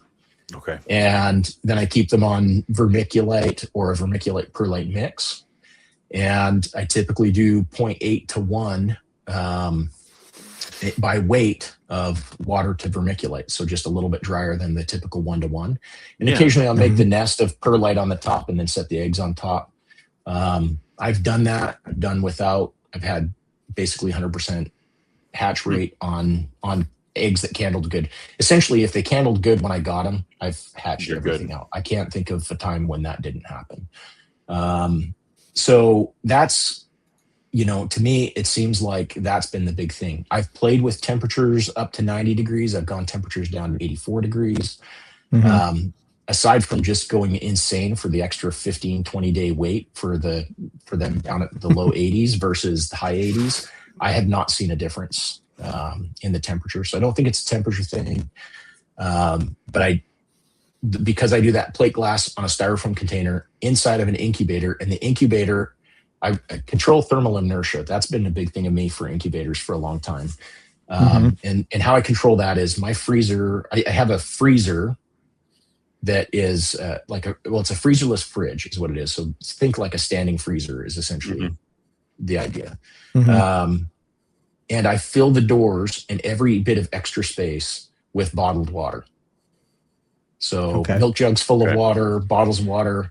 And I make sure that fridge gets up to, that incubator gets up to the temperature long before eggs are ever placed in there. So if I open up the door and I close the door, the difference that yes, all that air is swapped out, but there's so much thermal inertia in there that it goes exactly back to the temperature I want within just a matter of seconds. Maybe it's a minute or two, but certainly, because then my eggs are kept in a styrofoam box with a glass top.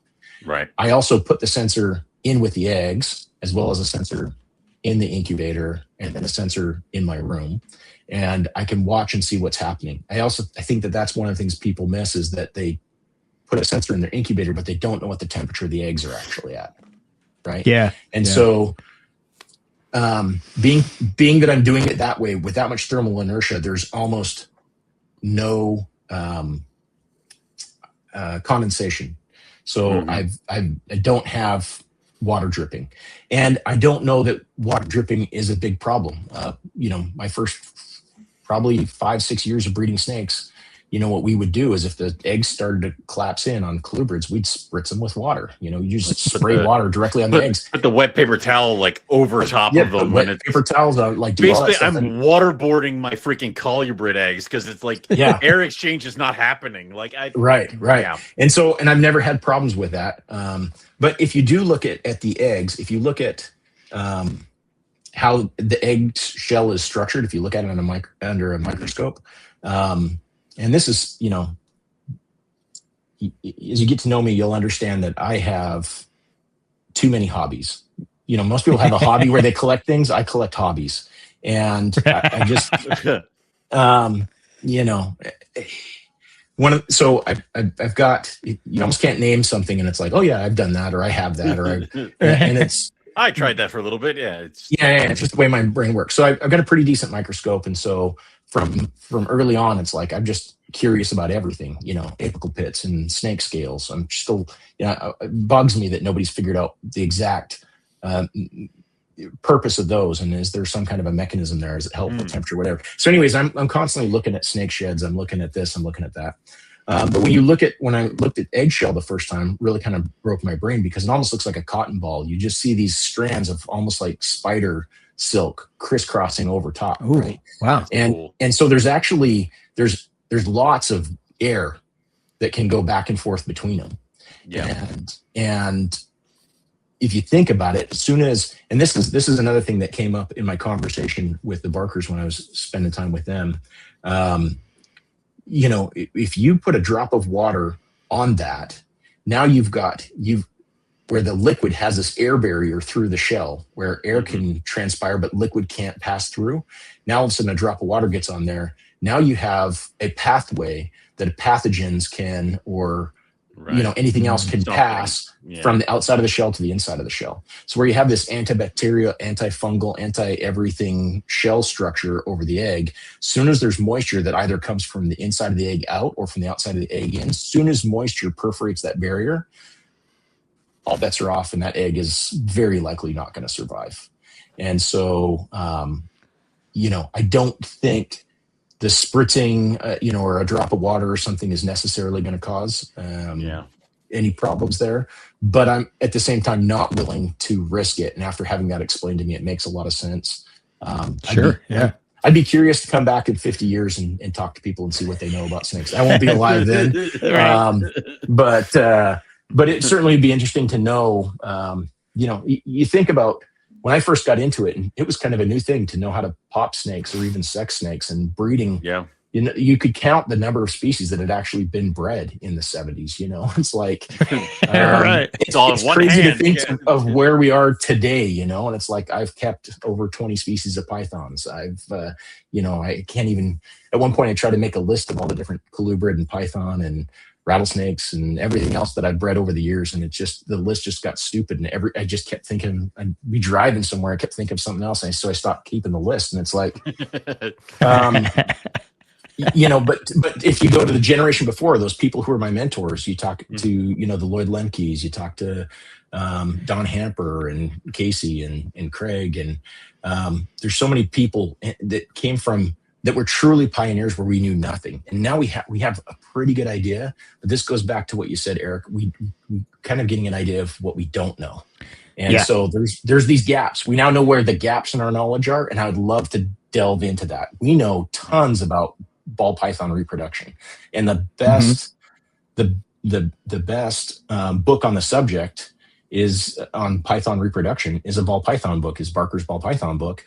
But if you're not a ball python person, you don't own that book, and shame on you, because it's got absolutely the best chapter on python reproduction ever. And I've told Dave this to his face, is like, Dave, you have got to publish just a python reproduction book and just put that chapter and then just, fill some fluff on either side of it or whatever else, or put that in another python book. You put it in a ball python book. I had no idea. It wasn't until I was with him. He's like, well, you have this book. You have I have like 150 photos in their ball python book. And I mean, the acknowledgments of the book, but I'm not a ball python guy. I just took a lot of photos of other people's ball pythons and they made it in that book. And so he gave me a copy of that book because I was a big contributor to the photos there. And I got it sitting up here, but it's actually in the white box that's sitting on the top of my bookshelf. Right. Yeah. I've read that. Yeah. I've read that chapter probably 20 times, and I've never read when I first got it, I flipped through to like look and see which pictures were in there. Cause it's not like I submitted a couple hundred pictures, and I was like, oh, it'd be interesting to see what pictures are in here or not, So I did that once when I first got it, and I've never picked it up for that reason since. Yeah. I ended up actually scanning that chapter every 6 months to a year or something. I'll read that chapter again. And it's just incredible. The amount of information that's in that. But unfortunately, if you're not a ball python person, you're not going to know it. You're not going to know it. And it is this, like I said, the amount of the timing and the temperatures and the size of the eggs and the size of the follicles and this and that, and whatever, that's certainly could vary as you as you look from species to species. But when you're talking about what's actually going on in a python, the skeleton of the process is very well documented there. And it should be a must read for anyone out there who's wanting to breed pythons. But yeah, so the eggs, I think, Dave and Tracy told me, and Dave was, I believe, the first person to ever breed blackheads in captivity when he was with the zoo, Fort Worth, I believe it was. And that was, I think that was in the early 80s. He sent me a picture of it for the presentation I did at IHS, I don't know, a decade ago or so. I did a presentation that I called Aspidities, an ancient lineage, aka When a Man Loves a Woma. And that's have that be put that on, that's your autobiography, tombstone, do that. It will be. When I thought of that as I was putting that PowerPoint together, I was like, oh yeah, this is something special. And the Ross book on python and boa husbandry, back there too. The Blue Bible. The Blue Bible, or I think the blue one has Woma listed as woman, and the black one, it was corrected. You have the black one too? Okay. So one of them is one way, one is the other way. I got the black one, and it's signed because it was like somebody, I guess, had him sign it, and it says, "This is your backup copy. You can get this one dirty." And I'm like, Dr. Ross says it's okay. So it's like, that's great. Yeah. When I spoke at IHS, he spoke that IHS too. And so him and I actually got sat at the same table together, and it was really neat to swap stories with him. I almost couldn't tell you what happened the rest of the night. I was so enthralled hearing his stories. Just an incredible, I've been very blessed to rub shoulders with some just giants that the rest of us stand on their shoulders, and too many of us don't recognize that. So, along those same lines, the first time I saw Tracy at a Texas, one of the Hertz shows, this is going back probably 7-8 years. Someone had all these short tail blood python stuff in this one table. And then there was a table that was selling like crested geckos. And then the next table was Tracy. And she, I don't think there was anything that said VPI. She had a couple of their books sitting in one corner, and then just an amazing collection of boas, blood pythons, and ball pythons that were on the table. And she had, one person there helping her. And so I said to the guy who was breeding the I don't even remember who it was. And I said, man, isn't that crazy to think that you're just 2 tables down from Tracy Barker? And he's like, who? Oh, and I was like, are you like freaking kidding me? Like I was so appalled. And it's like, there are some just amazing people that we would not be anywhere near where we are today without the work that they did and the passion that they had. And Tracy is just tremendous. Dave, tremendous. Colette and Dan, tremendous. All the people that I mentioned, Craig Trumbauer, I had an opportunity to work with him on this Pitcher Wolfus book. And I shouldn't actually say it like that. It was his book, but it's the first book that I've been on the cover of that he's got my name actually, and I got it. And it was neat. He'd called me up, and we had several discussions as he was talking about some of the ranges for different things. And he says, I could really use your help putting together the range maps for this, and some of the artwork throughout the book. Would you do the research on that? Would you put those together for me? And so, it's hundreds and hundreds of hours put into doing this. And it's a good thing I'm a bibliophile, I literally had 2 stacks of books that were almost shoulder height while I'm sitting here. And my wife was going through and reading as I'm typing up the references list of everything that I used to get that. Oh, wow. But you talk about such an incredible undertaking. That book should have been written 40 years ago. It certainly was written by the right person. Craig was the right guy to do this. But as I started, it's the book that I wish I had on my shelf when I was in my 20s and really hitting it hard out there and trying to chase down all the rattlesnakes, all the gopher snakes, all the king snakes, all the, like, it was a shame that book just had to have been written, and it just never had been. And as I was trying to do, it's one thing, someone says, oh, you're going to do the range maps. You just need an artist. No, you don't, because there is a dot map with 2 dots for like the state of Jalisco.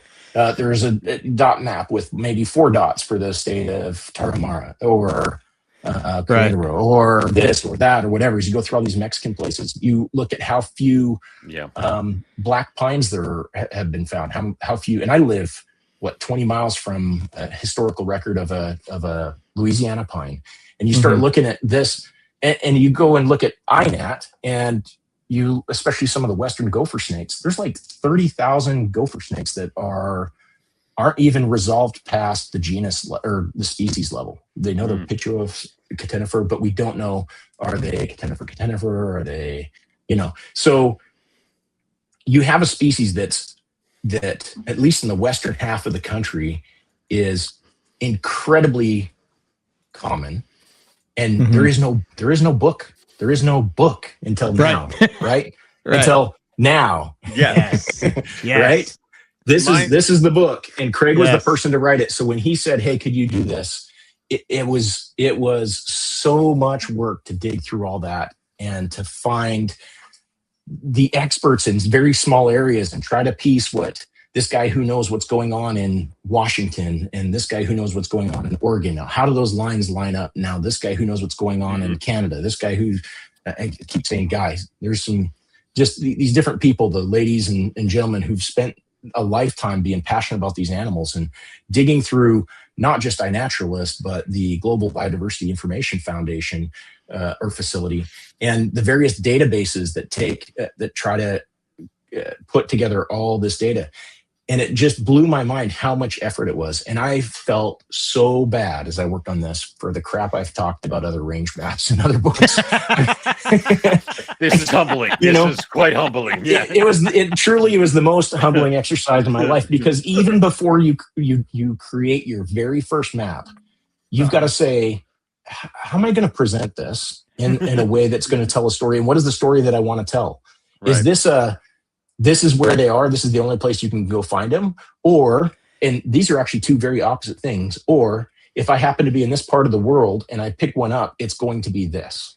Those are 2 very different things, right? And so you can have a pretty broad, huge map and just be like, oh, if you happen to be in this area and find one, it's going to be this. But most of that area is going to have these fingers where there's mountains and habitat that's too low elevation, too high elevation, too dry, too wet, too whatever. So to try to figure that out. And then you've got to say, well, wait, are we talking about, can I use Write and Write It as a source that's 100 years old? But if you look at the pine snakes, they've been decimated in the last 100 years. Yeah. Right. So if I only take records that are 30 years old and newer, what does that look like? So, and then you say, oh, I'm talking about all the way from Canada down south of Mexico, down to Guatemala. Well, if you put that as your traditional squared off, I'm drawing a blank on what's called a Mercator projection map. You're going to have Canada look massive, and you're going to have the pine snake areas look like these big areas compared to the areas that the Guatemalan gopher or pine snakes are down there. And if you actually put them side by side, it tells a very different story. So I knew I couldn't use a Mercator projection, but as soon as you don't use a Mercator projection and you find a projection that's used a trinomial projection that makes North America look more like it looks like on a globe and tells a little better story there. And then you're like, oh, I want to use, some dot mapping to show very specific localities. Well, the problem is you have phenomenal sampling of, say, Sonoran gopher snake, and we have horrible sampling of a lineated collis or loading eye. And then again, like I say, you start talking about time. Are we talking about historically since the 1800s? Or are we talking about where you went out and looked for them today? Where would you find them? Yeah, how far back you want to go. Yeah, exactly. And as you paint, to bring this back to Aspidities, every book that you see that has a range map is wrong for today, because they do not exist the places that they existed in the late 1800s. And all the maps are based off of all the historical data. So, being a software guy, I wasn't going to mention this, but I'll share this tidbit. Mm-hmm. One of my recent projects is I wrote software that I can actually look at that. I saw that there's a gap in how we do things, and a lot of people just use iNaturalist as the data set to pull data. So I created a software that allows me to see, and I can filter by time. So like if I want to look at my WOMAs, I literally can say, just show me the records since 1995. That paints a completely different story than let me see all time. That's cool.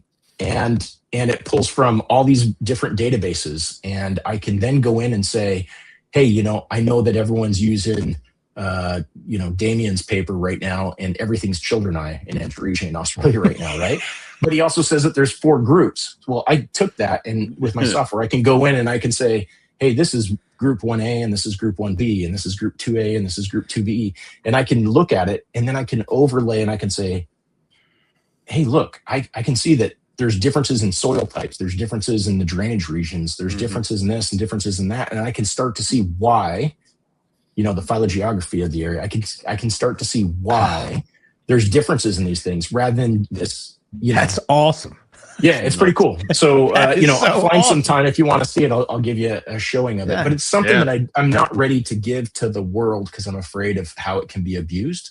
But at the same time, it's a tremendous tool, I think, for those who are writing books. And I've been asked to help with a lot of little projects over the last few years. And it really taught me, working with Craig on this very one small part of such a tremendous project, that there's a big gap in how we look at data, and giving authors the tools to be able to look at that, and giving conservationists the opportunity to look at it from a time standpoint and say, watch this shift and realize that, species that we thought were okay might not be as okay as we thought. Because you think, they have this huge range. Yeah. It's like, they don't have that range anymore. Where womas were the type locality, they're not found within 200 miles of there anymore. And they're not found through much of their old habitat. And so the range maps have a huge impact in how the lawmakers see the world and see what they're trying to protect.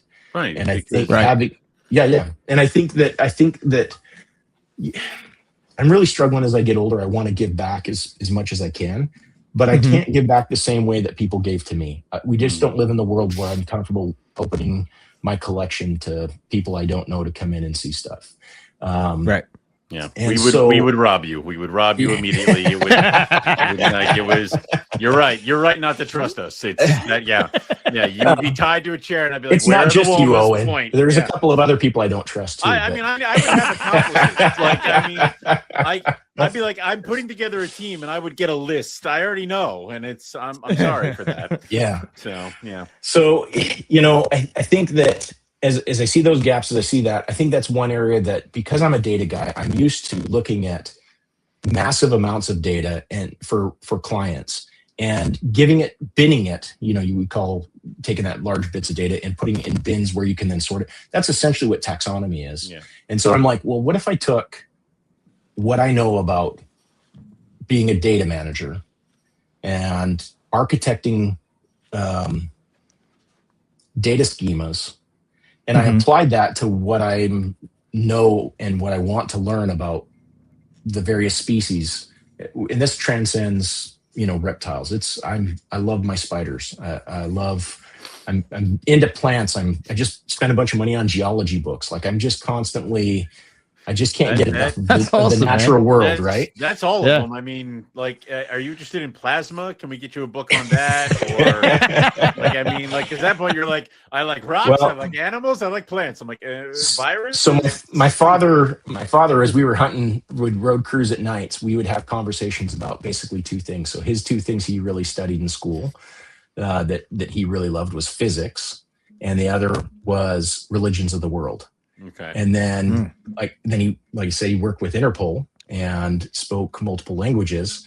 And so that's what I thought life was. It was being able to appreciate cultures for what they are, to try to understand things from the myths that we tell and believe as a society. And I don't mean that like fake but like the way that society is built, and we agree that, hey, this is a political line, this is the United States, and this is Mexico, right? Like there's that's not a physical entity. I mean, we're trying to make it that way with a wall there to keep the jaguars from crossing, or whatever they're trying to do. But that's the only thing that would be stopped. Completely kidding. I don't want to get political here. But I quickly, my dad was one who taught tolerance and taught that life is this big picture, and you can't single out. If you want to be a Woma guy, you're going to have to understand Nephurus, Stropurus. You're going to have to understand Triodia, the different grasses that grow in the sands. If you understand what the differences in sands are, the structures and how they hold burrows, and the difference between what bilbies did to the deserts of Australia versus what the rabbits have come in and almost wiped them out. And, the historical range for Womas almost matches exactly the historical range for bilbies. And bilbies now are only found on preserves. And guess what? The Womas are just shrinking and shrinking and shrinking. We're seeing the same thing. So what is that? And so to approach life from that direction means that every time I go to Australia, it's a profound experience. I don't have the words to really get to how profound it is. I mean, it's an emotional thing to be able to be there, to touch that soil, to walk amongst these the rock art, the petroglyphs that are out there that are 50,000 years old versus versus a few thousand years old that you get in the Americas. There's just some really incredible stuff in this world, and it's tough for me to stay on topic as we talk about things, because when you say blackheads, to me, there's so much more that goes into that. Like I said, they're like a bull snake, but they're a bull snake that lives in a country that there isn't all these pocket gophers running around. There's there's varanids, there's giant skinks, it's like, so the story of a blackhead and the story of the Woma is not a story that you can tell independent from everything else. And you kind of have to, and Eric, I've really appreciated, and I say this primarily to Eric, but Owen, to you as well. But as I listened to you guys early on to who you are today, that transition, seeing you, Eric, from a deli cupper to a field, to someone who appreciates the animals for what they are in the wild, and what, understanding that being a student of the serpent, it's really tough to learn to be a student of the serpent if the serpent is in captivity. If you get out and you see them in the wild, where they can actually have their natural behaviors, and they can show you where they live and why they live the way they are, why those behaviors exist, why is the Carinata gape the way they do, why do blackheads have flare their neck when you pick them up sometimes, and there's just so much out there, and you will never have those answers staring at them in a plastic cage. And if you get out there and see them in the wild, man, I really wish I could just take the world with me, and just hold their hands and walk them out into the middle of nowhere and be like, why? Watch that perennie run across the sand in front of you and tell me that's not going to change your life. If it doesn't change your life, you're missing out on what the point of life is. And there's just it's worth whatever it takes to get out there, and it doesn't have to be Australia. I have the same feeling when I go to certain places in Texas, Arizona, New Mexico, back up in Canada, Wyoming. We live in an amazing world, and there's just too much there. It's man, there's so much that I can relate to with what you just said, that whole thing about trying to understand the whole picture, that goes back to Rob's whole thing of the cosmic octopus, and how the one thing affects the other thing, and this thing, and I don't know. I just get super fascinated by that. I realize how much I don't know and want to know why it works the way it works. And man, it's so much more. Not that there's anything wrong with keeping animals in captivity, but you get to see the real deal. And when you said earlier about I can remember like the first minute I saw a carpet python in the wild on the road, I'm just like, that's not in a cage. It's not in a cup. It's on the Someone's road. pet is loose. Yeah. Rob, it's on the road. Rob, you don't understand. It's on the road.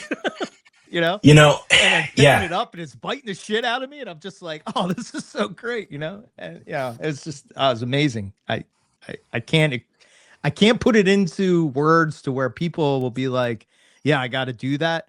But I just keep saying, man, wherever you can go. And even when we were in the US and herping around the US, man, was I like so wrong about like, my perspective was always like, who wants to see a rat snake or a corn snake or, and then you're out there and you're like, oh my God, the US is beautiful. Like, there's so many places that I'm just so blessed that I would have been able to go and see. Like, I wish I would have did it a lot younger, but here we are. Yeah. I mean, that's the thing is I think we are, and I think, I know we are all on our own journeys, right? Yeah. We're all on our way from A to Z. Mm-hmm. And along the way, we're certainly going to make mistakes. And if we can learn from those mistakes, that's success. And that comes from having collections maybe bigger than what we should have and recognizing that and scaling it back. It comes from realizing that who you are yesterday is not who you are today. It's as you start thinking about the decisions you make in life, think about the future you. Is he going to curse you for the decisions you make today? Constantly. Or for those of us with children, what are our children going to think of us when we're gone, and how would they talk about us? And I think of how frequently I curse yesterday Jorden for stupid things that he does, whether that's, I'm writing software and I spent less time planning something and I end up, chasing bugs for months afterwards because of that, or, decisions I make with family and, life just has a way of, every day is a new day to screw up, but it's also a new day to get out there and to be a better version of who you are and who you can be. And, it's the to bring it full circle on the Aspidities side, to go from meeting Casey and Dawn that day and seeing that first Woma to, my first Blackheads were certainly amazing. But the first Woma I saw in the wild was this, it's the only Woma I've seen in the wild, was this last year, my 50th, just before my 50th birthday, a few days before that. And out there with Justin and Jason and Nick and Aspen. And there's something about seeing that stunning animal crawling through the red sand. Getting down there and watching it move. I'm a hands-off kind of guy, and it's great being with a group of really good people, and I love being with those guys and sharing that experience with them. I need to get back down there and do that trip solo, because my favorite thing in the field is to find something and sit there and just watch it. And you can't, I herp with my hands behind my back whenever I can. I get a good headlamp on. I carry, some tools so I can check barometric pressures and ambient air temperatures and wind speeds and stuff. But I try not to even get in and take all that data unless it's something that's pretty significant, and which every Aspidities to me has been that significant. So it was interesting to see the body temperatures like that. That blackhead we found on my birthday before everyone else went home from that trip last year. Right. Was crazy. It was 96 degrees at 11 something at night, almost midnight, and that snake's body temperature was 96 degrees. Wow. I mean, who's keeping their snakes at 96 degrees? And where the hell is that snake coming at? Like, the thermal inertia that a snake of that size has compared to what we're used to in the US when you're talking these 3-foot colubrids is wild. And so I don't, that's so far from what I expected that I don't even know what to do with that data. Yeah. Like, it's such an outlier, right? It would fuck up the whole chart. How do I get a snake to 80? How do I get? Everything tells you that's organs shut down at that temperature. Right. And also, it's like I love how your Jorden walks with his herps with his hands behind his back, because that's how you see Like, yes, the things happen, the naturalistic things. It's how people get those videos of like that mad hog digging with its face and stuff like that. yeah. It's really cool. When we go herping, I actually am in a full straitjacket Hannibal Lecter style, but that's for a completely different and far more terrifying reason. Eric has to wheel me places. It's for my own safety. Fun. Yeah. I mean, I get the excitement, and I've been there. I'm over 50 now, and I've been into reptiles, like I said, since dinosaurs as a little kid. Like, I've never not been into it, so I have. Yep. So I'm not holding anyone else to the standards I hold myself to when I say herp like that. Because I promise you, the first gray band I saw, I had my hands on that snake so fast. I was so afraid that thing was going to dive down and disappear somewhere. But, now it's like, there's really something cool about seeing a snake before it sees you and just watching it and seeing what it's going to do. My first trip to Australia, I had a Demantia, one of the whip snakes, the lesser black whip snake. I sat about 25, 30 feet away and had my big camera. And I was like, I'm going to take a picture. And I'm like, wait, let's not take the picture now. I let the camera hang and I picked up my phone and I put it in video mode. And I just videotaped it and didn't move a muscle. And that thing crawled right up and around literally touching my shoes, crawled across my shoes, and then went over. And so as it was moving away from me, I was like, okay, now I'll take a picture of it now that it's I've had that experience, right? And it gets up on this root patch. And so I get my camera out and I'm like picking it up, putting it up to my eyes. And all of a sudden I get one shot off and I've got this shot I'm pretty happy with.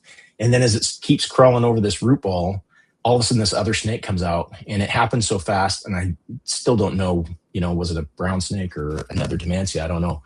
Comes flying out, grabs it, and they're just like fighting and like trying to eat it, like right there in front of me.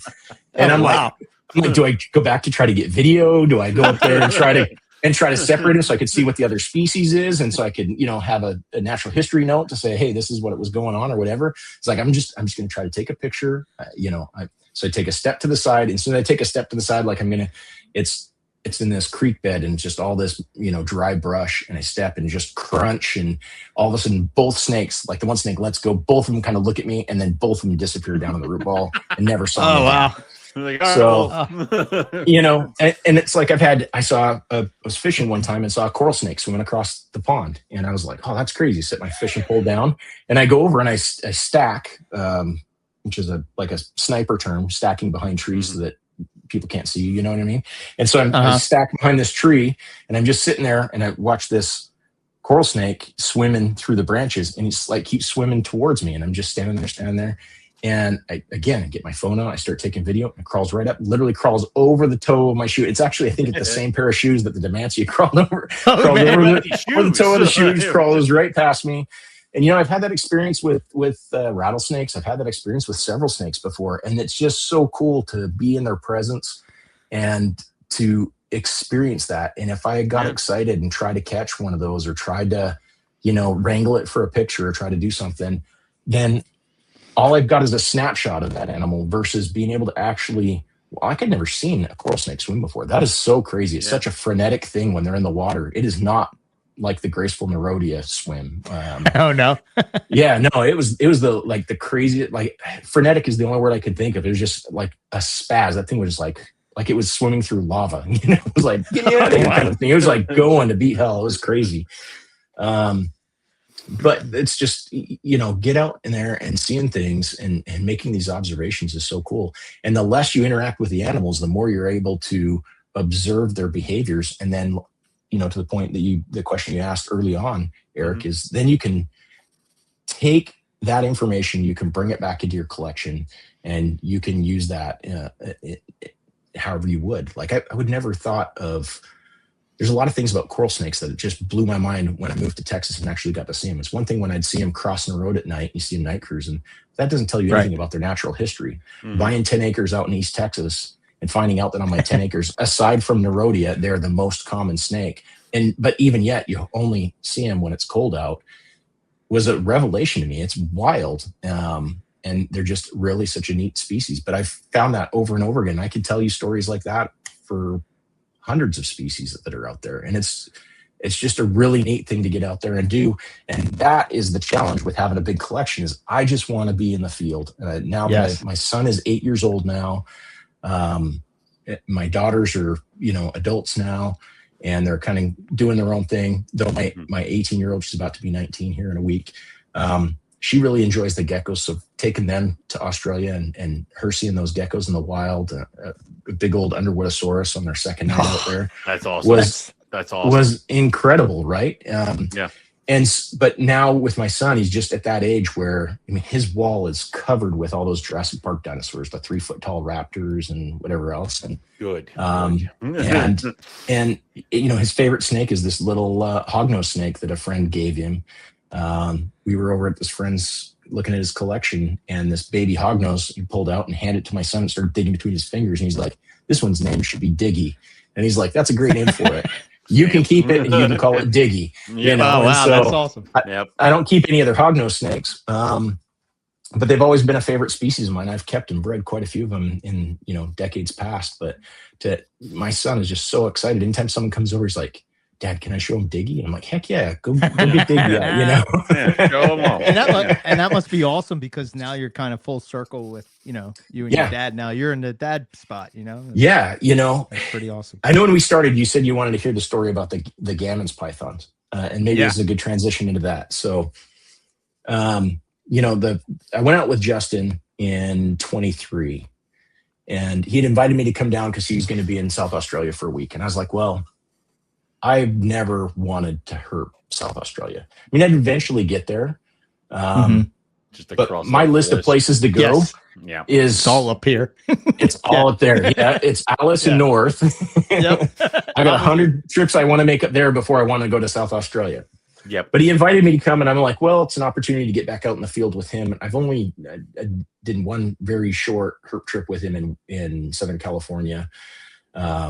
And Justin and I are very compatible in a lot of ways, and in a lot of how we think about animals and stuff. So I thought this would be a good opportunity to get down there, one with him, to experience a part of Australia I've not seen before. And, he said he's looking for these Gammon Ranges pythons, which, as an aside, I think we should call them Flinders Ranges pythons, because the Gammons is just the northern sub-range within the Flinders Ranges, and they exist throughout the whole Flinders. Oh, okay. I think it should be called the Flinders Ranges pythons, not the Gammon Ranges. But we went through there, and just incredible lizard diversity. We saw 40 plus shinglebacks. We went over to the Eyre Peninsula and found a Moloch in the farthest south that their range is. Like, we're 15 miles from where there's records of penguins on the coast. You're down that far south. There's penguins. Oh, wow. And the little blue and ones, Morelia and Molochs all at the same place. Like it was crazy, that broke my brain. The first night we're out there, we slept we got in our tents, and I had a beanie on and some long johns and wool socks, and I shivered all night long with a 50-degree bag in this tent. It was so freaking cold. And it just was nothing like my first trip to Australia, which was up into North Queensland. And I just did not know. There's several times, I think Justin probably got sick of me saying it, but there's several times in those Flinders Ranges, I was like, man, if you kidnapped me out of southern, the southwestern United States, and just teleported me here and asked where I was, I would have said we were in the Sky Islands of Arizona. South Australia feels like Levin's country. Yeah. The talus slides in some of those canyons and stuff. And it just felt so comfortable to me. And that's, if I could take another quick aside, that's one of the things that really shocked me about Australia is I always felt like seeing a kangaroo in the wild was going to be ridiculous. Seeing an emu in the wild was going to be this wow moment. Like, I'm in Australia kind of a thing. Yep. And it wasn't to me. My first kangaroo was like, okay, there's a kangaroo. And the first emu was like, yeah. But it just kind of felt like it was lacking something. I was like, why is this not having more impact on me? And I quickly realized as I was traveling that my mind was doing this really cool thing. And I saw kangaroo, but my mind immediately said deer. Like it was just a deer. And when I saw my first panoptes, it was like a fox or a coyote. Like it's the small, medium-sized predator that's running around getting stuff. And you just all of a sudden your brain starts seeing these animals and seeing how they fit in the corollary to the North American stuff that I'm used to. And it's like, it was wild that everything felt like it had a place. The bilbies and the little quokkas and stuff looked like the rabbits and raccoons, and you've got like everything had its place and everything felt the same. And it really was surprising to me how comfortable I felt in Australia. And because I thought this was going to be the most foreign place. It was going to be like traveling through time and being on another planet. And it did not feel that way at all to me until the first night that we had clear skies when I was up in Carpinteria area. And we were hiking around in the middle of the night. And I looked up at the sky and I couldn't recognize a single star in the sky. Yeah. Mm-hmm. And it was the impact that had on me. I mean, I'm glad it was dark because I definitely had tears in my eyes. My buddy would have been like, what the heck? And that was such an incredible experience to me I mean, it's the first time that I truly felt like we were living on this rock that's floating through space. Monkey, smart monkey on a rock. Yep. Like it just was so, again, I don't know a better word than profound. And I felt that every time I've gone back there. And I felt that a couple of times in West Texas. You get down up the River Road or something. There's a couple of places down in Anza Borrego on a good clear night, 115 degrees at 2 a.m. I've felt that looking up into the sky a couple times. But I wonder if I'm not chasing that feeling, and I'm an addict, and just everything that I'm doing is because I want to get back to that moment. And I felt that it's just such an incredible thing. But so to get back to South Australia, it feels a lot like Arizona. So I'm like, I know how to herp this. I know how to herp the Sky Islands. And so we got out there. Yeah. And that's literally how it felt. And man, the spiders, the scorpions, the Urodacus scorpions that we were seeing, the trees were just amazing. And the Flinders, those trees are just gigantic. And they just lose these huge, they call them widowmakers, because these big gum trees just are constantly dropping just massive branches. And the base of every one of them is this pile of debris, this detritus that's caught in the floods and rushes down with these huge branches that have fallen from other trees and get up against the base of them. And you're just walking around the base of that looking like, I hope that there's not a thing like we all end up at the pearly gates and God's like, hey, do you want to know how many inland carpet pythons you walk past? Because that would be miserable, because there's no question that we had to be within feet, of dozens of them. The habitat is so crazy, but there's a glut of habitat, and there's just no way that you can see but a fraction of it. You just have to be lucky that something's out and moving, because it's just the amount of habitat is just ridiculous, right? So we see almost everything you'd want to see except for snakes. I think we were there 8 days together, Justin and I, and we had our good friend Steve Crawford, who owns Reptile Creative down in Adelaide, just a really cool new pet shop down there, and another buddy was with us, and we just, I think it was day 6, we finally found a curl snake, the first snake we found, and we didn't see. And then the day before we left, the night before we left, we finally found a mulga. So we found 2 snakes in 8 days. And every one of those days, you guys have herped with Justin. Justin and I herp kind of the same way. You walk until your legs are about to fall off, and then you drive until you start to get tired, and then you go and walk again, and you rinse and repeat until you literally cannot function anymore, and you have to. I mean, my theory of going to Australia is I can sleep on the plane.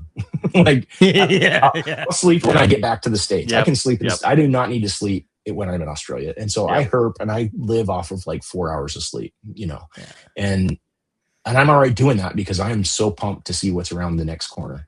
And I felt so certain we were going to have luck. And when we finally went all the way up into the Gammons, which is, like I say, the far north of the Flinders ranges.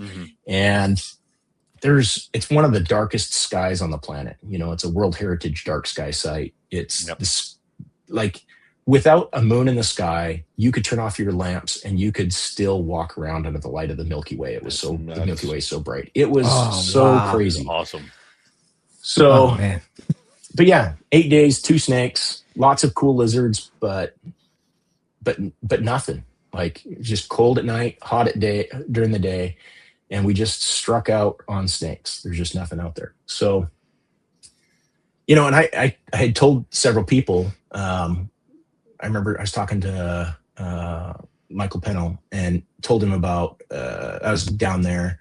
It was him and Paul were at their table, and I was talking to them at a herp show. It's like, man, I went down with Justin looking for the inland carpet that's on the cover of the book, and they're like, that's an imbricata on the cover of the book. And I'm like, no. That's a Flinders Ranges inland, that's Metcalfe. And so, and I had that conversation. I probably had that conversation 20 times with people trying to tell the story. Everyone thinks that that's an imbricata on the cover of that book, right? Yeah. And it's such a cool habitat, and it's fitting that you have such an amazing snake that lives there. So anyways, yeah, after the 8 days there, Jess and I were joking about it. We're like, of all the places in Australia that you could take family that's not into reptiles, like that has got to be one of the coolest places to go. Like that is, the Flinders Ranges are stunning. Huge populations of emus, really cool rock wallabies, including the yellow-footed rock wallaby, which is probably the most beautiful mammal in Australia. The colors on them, the patterns on them, everything about them is cool. The dinner plate sized Holconia, the Holconia flindersi, the huntsman spiders that are on the trees there, bigger than your palm. Oh yeah. 2 or 3 of them on every one of those giant gum trees, river red gum trees. And it's just an amazing place. So Jess and I were both like, dude, we've got to bring our families back here. He's like, yeah, I'm going to bring my wife back here. Like there's a couple cool national parks with little resorts that you don't have to rough it out there. There's certainly more places to rough it than not, but you can make that a family trip. And so that inspired me. I was like, man, I've got to do that with my family. I'm going to take them down there. So a year later, I did just that. I mean, after me and Justin's trip, I went solo over to Queensland and did the Southern Brigalow in South Queensland for a week. And that was a really neat trip. Yeah, it was a fun trip. And I really enjoy my solo time. And, there's only a handful of people that I've herped with that I enjoy as much as being out solo. And Justin's just one of those guys. And so he's awesome to herp with. Yeah, I would. I'd herp with him anytime, and he knows that. But no matter what what people from across the pond say about his music selection, he's a good guy. I quite enjoy it.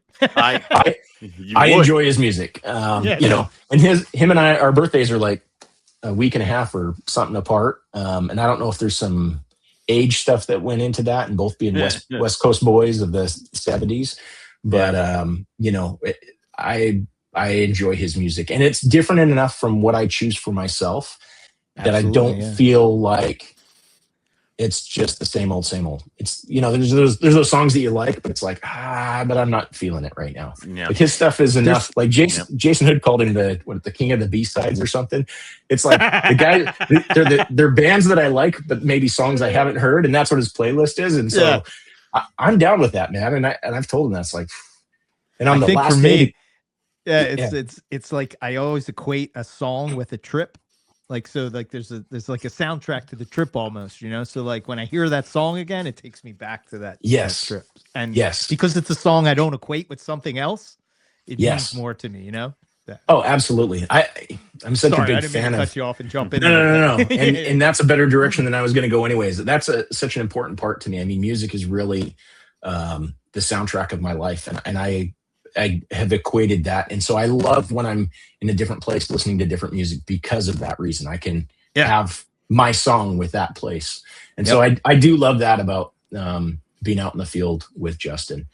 Just can't say enough about my brother from another mother. He's just such a really fun guy. And he's curious about the world around him like I am. And I've been out in the field, and I see a plant. I'm like, man, I wonder what that is. And I can just see, I've seen people just roll their eyes and be like, I mean, aren't we looking for gray bands? Like, what do you care about this cactus? What are you doing, man? What's going on? And I'm like, but that could be an indicator. Like, this thing's blooming, maybe that's good for this, or these things are thriving here, maybe that's an indication of this is good Baird's habitat, or like what again, I have this feeling like the whole world's connected. And I believe I share that with Justin. So I really appreciate spending that time with him. So, when I went back there with my family, I half felt like, initially I had no qualms doing it without him. I told him I was going to do it and going down there and whatnot. And we joked about, well, if you find one, maybe just, stand by it and call me and I'll fly down there and come check it out myself, kind of thing, right? Like, it's like, now I have to wait here for 24 hours. So, I'd make this trip down there with my family, and, we fly Air New Zealand just because they have some really nice features. I love flying Air New Zealand. Qantas is surely cheaper and has, I think, more options, but something about flying Air New Zealand, I wanted my family to experience that. And it worked out because, man, they put my family in those sky couches. And so my kids were able to, they totally lay up into beds, right? And they gave us 2 of those. So I had my son was sleeping on the front one and my wife was sitting, but then my son was sleeping on the bed with his head on her lap and he slept. And then my daughter was kind of sleeping on the one beside me. And so those kids slept that 26 hours or whatever it is by the time you get to the 18 or 19 hours from Houston to get to New Zealand. And then another 6 hours or whatever to fly over to Adelaide. Or maybe it's more than that. But those kids were like raring to go. We land and they're like, they'd slept most of that time. So they're like, awesome, Australia. Come on, Dad, let's go snaking. And I'm so pumped that I can't sleep on the whole way there. I have the same problem when I'm fishing for tuna and it's 12 hours to get way out into the Gulf. And by the time you get there, it's midnight. You're going to fish for like the next 18 hours. And I've been awake for 30 hours at that point. And it's like, and you got to pull in 100-pound, yellowfin tuna. And my arms are just jelly at the time. Well, that's how Australia is for me every time. Like I don't sleep at all. And so I get there and you get there in the morning and I've got the whole day to get to where I want to be. And then I herp all that night. And then when I crash, it's like I crash, like I'm out. But I'm not going to miss any herping time when I'm out there. So, and the kids were so stoked to go. So we went up to, I think it's Mount Glorious area. We hiked a canyon that a friend of mine had seen one of those Flinders pythons in. And, of course, didn't see anything, but the kids just couldn't get enough of the kookaburras, making fun of us as we're hiking down. And then as you get close to where they are, they'd fly off and then you'd hear them laughing off in the distance. And man, my kids both thought that was great. And it is. It is. And then we spend the night in Melrose and went up into the center of the Flinders Ranges the next night. And we hiked from 6 p.m. until after midnight, almost 1 o'clock in the morning. And didn't find any snakes, but we found, I think it was 3 echidna the first night. And, I nearly crashed the car on Durat Road when we saw an echidna walking. Yeah. And here's the thing, right? Like, how excited we are to see an echidna. Man, when you show a child an echidna in the wild. Now, of course, I'm saying this knowing that some of my Australian friends are going to hear this, and I keep talking about Australia like it's, a wonderful place. And to them it's just home. Man, they're so fortunate. But I also recognize that the American Southwest and even in any part of America is really that way too. And I grew up in Canada, and you go back home and it's like this whole place is a postcard. Like the world is an amazing place. So I don't mean to make it sound like it's amazing nowhere else is, or it's this or that. I get it. It's your home. It's just an echidna. But for an American kid to see an echidna in the wild is mind-bending. Like that is so different from anything else that we have. These monotremes that lay eggs. Like, are you kidding me? And so, to see multiples of those on the trail, hike those up was really neat. And we saw spotted quolls, and seeing those running was just wild. Oh, wow. That's cool. To see those yellow-footed rock wallabies, excuse me, it was just an amazing night. And I'm looking at all these eye shines of all these crazy spiders, and I see this one eye shine, and it's different. But it's off. It's a ways off. Like it's 20, 30 yards away, and it's up like 25 feet up this kind of rock face. Okay. I'm like, what the heck is that? And I'm like looking, I adjust my light so that it's brighter, because now that I've seen that, I keep it low so that the eye shines are easier to see against the background, right? Mm-hmm. And then I turn up to like full blast, and this is one of those crazy headlamps with the big battery pack in the back, and it's like twice as bright as the sun. You can and so I blind, turn it up. you blind the snake, and you're like, Yeah, there exactly. it is. And I see this python head on top of this rock. Okay. Oh, And I'm man. like, I've only a couple times seen snake eye shine, but this was too bright to be snake eye shine. But there it was, this python head. But it's at enough of a distance. I'm like, am I really seeing what I'm seeing? And then it starts moving, and it's like, dude, that is a python. So I start running over there, and I have my daughter come with me. And I'm like, I'm going to try to scale this, but I need you to keep an eye on it. And so she's like looking as I go up there, and it kind of moves and it starts coming down the rock face. And then I realize it's this huge Underwoodosaurus, and that big head just looked like a python head at that distance. I was sitting over the crevice, and I'm like, son of a gun. But at the same time, my daughter's, and she's got a bunch of lychees, and she's a big gecko person. When she saw the Underwoodosaurus in the wild like that, was one of the coolest experiences that I've had with my kids, is to just see her in awe of this huge Underwoodosaurus that we saw at a distance, big distance.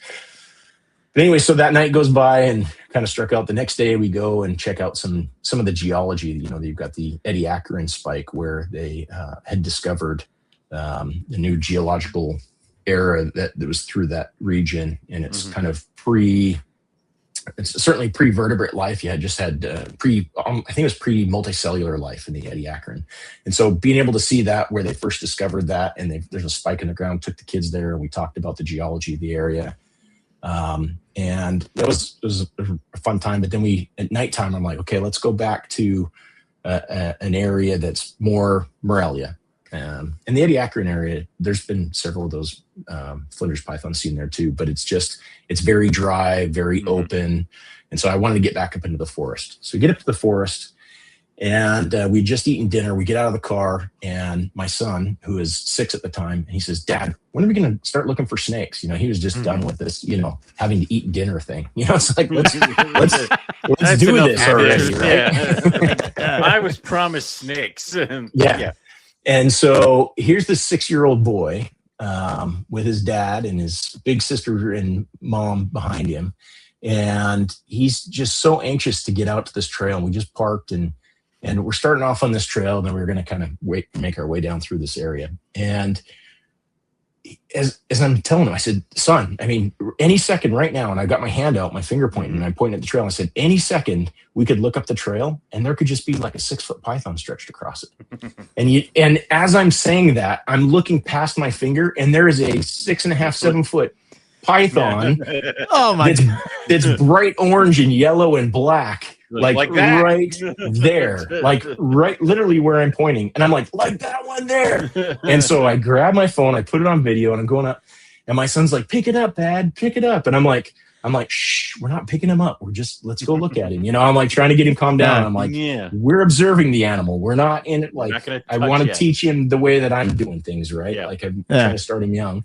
But that was his very first snake, was this. Oh, man.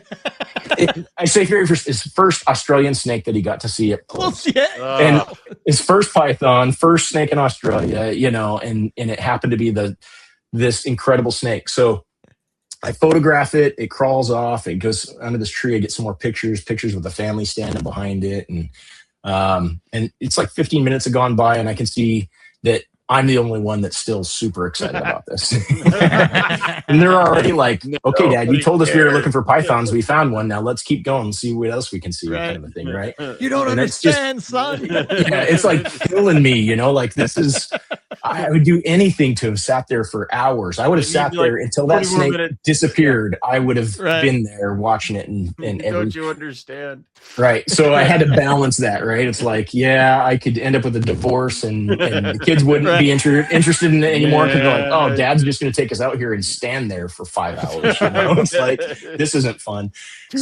After 15, 20 minutes, I'm like, "Okay, we can go." I'm like, "Oh, wait, one more picture." Snap another picture. And they're like, "Oh, wait, I want to see where it goes from here." And I'm like, stand there, I get a couple more pictures. And then we go up the trail. I'm like, "You guys keep going. I'll be right back." And go snap another picture. So anyways, we're going, and I'm like, "Man, how was it like that snake that's on the cover of the book is one of the most ridiculous Morelia I've ever seen. One of the most ridiculous snakes I've ever seen, right? Yeah. Agreed. And this snake that I saw was equally as ridiculous. And I'm like, what are the chances that is every snake in the Flinders look this incredible? You know? And I'm like, I've just seen too many snakes, and localities have a look, but to have two snakes that look that dang good, man, I was just like, this is insane.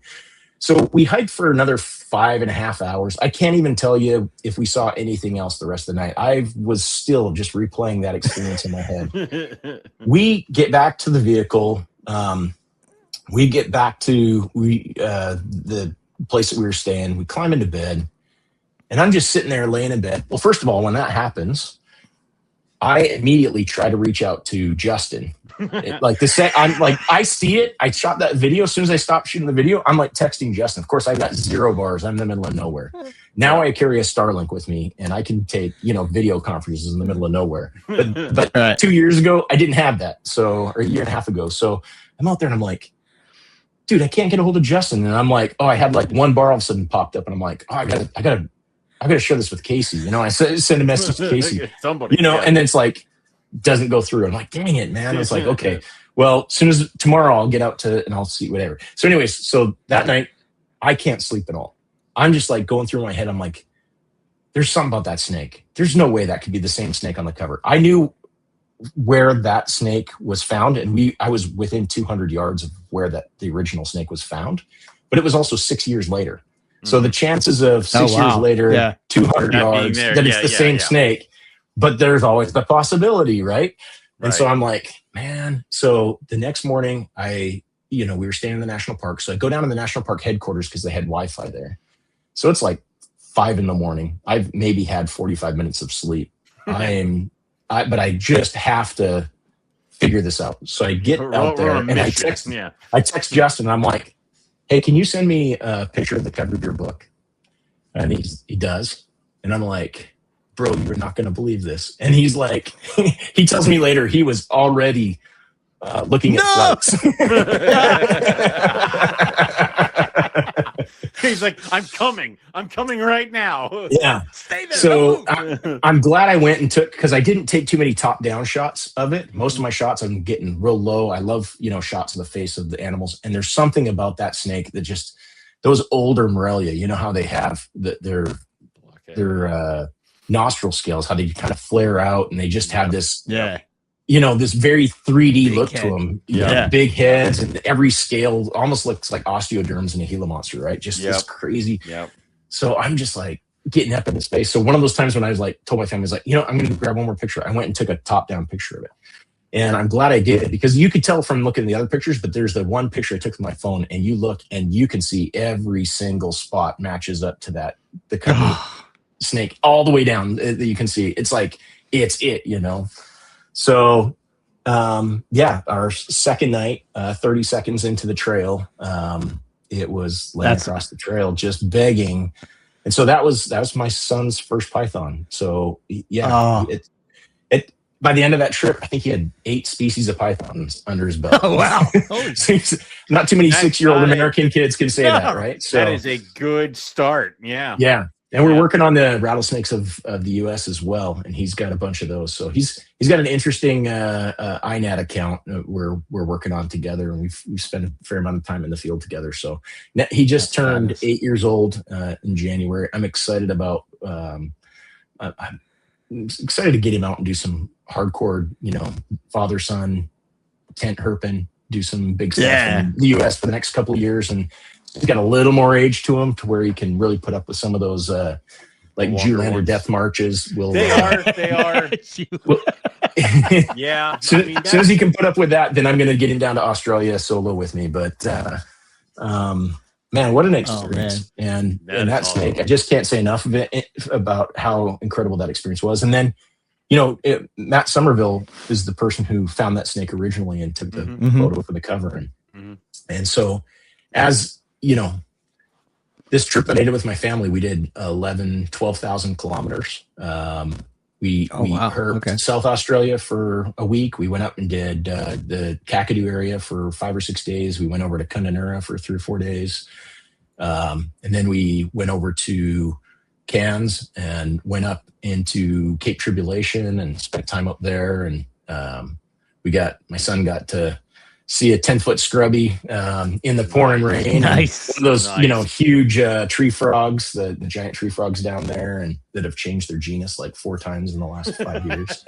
Which I imagine it's only coming around for another one next soon. So. Yeah, exactly. Yeah. And so there was one that was like hopping across the road, and I went to move it off the roads we're driving because it just decided it was just going to sit right there, and it's huge. It's like the size of our bullfrogs, right? And it's this big green tree frog.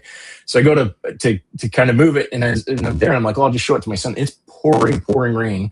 So the kids aren't too excited about getting out. We've already drenched from the last time I got him out to go look at something. And I like lift this frog like this, and it jumps and sticks on the window. And it's like the size of my son's head. So I got this phone with it, and his eyes are like this big. And I was just like, man, this is the point of getting out in the field, right? This is what it's all about, is getting that next generation that excited.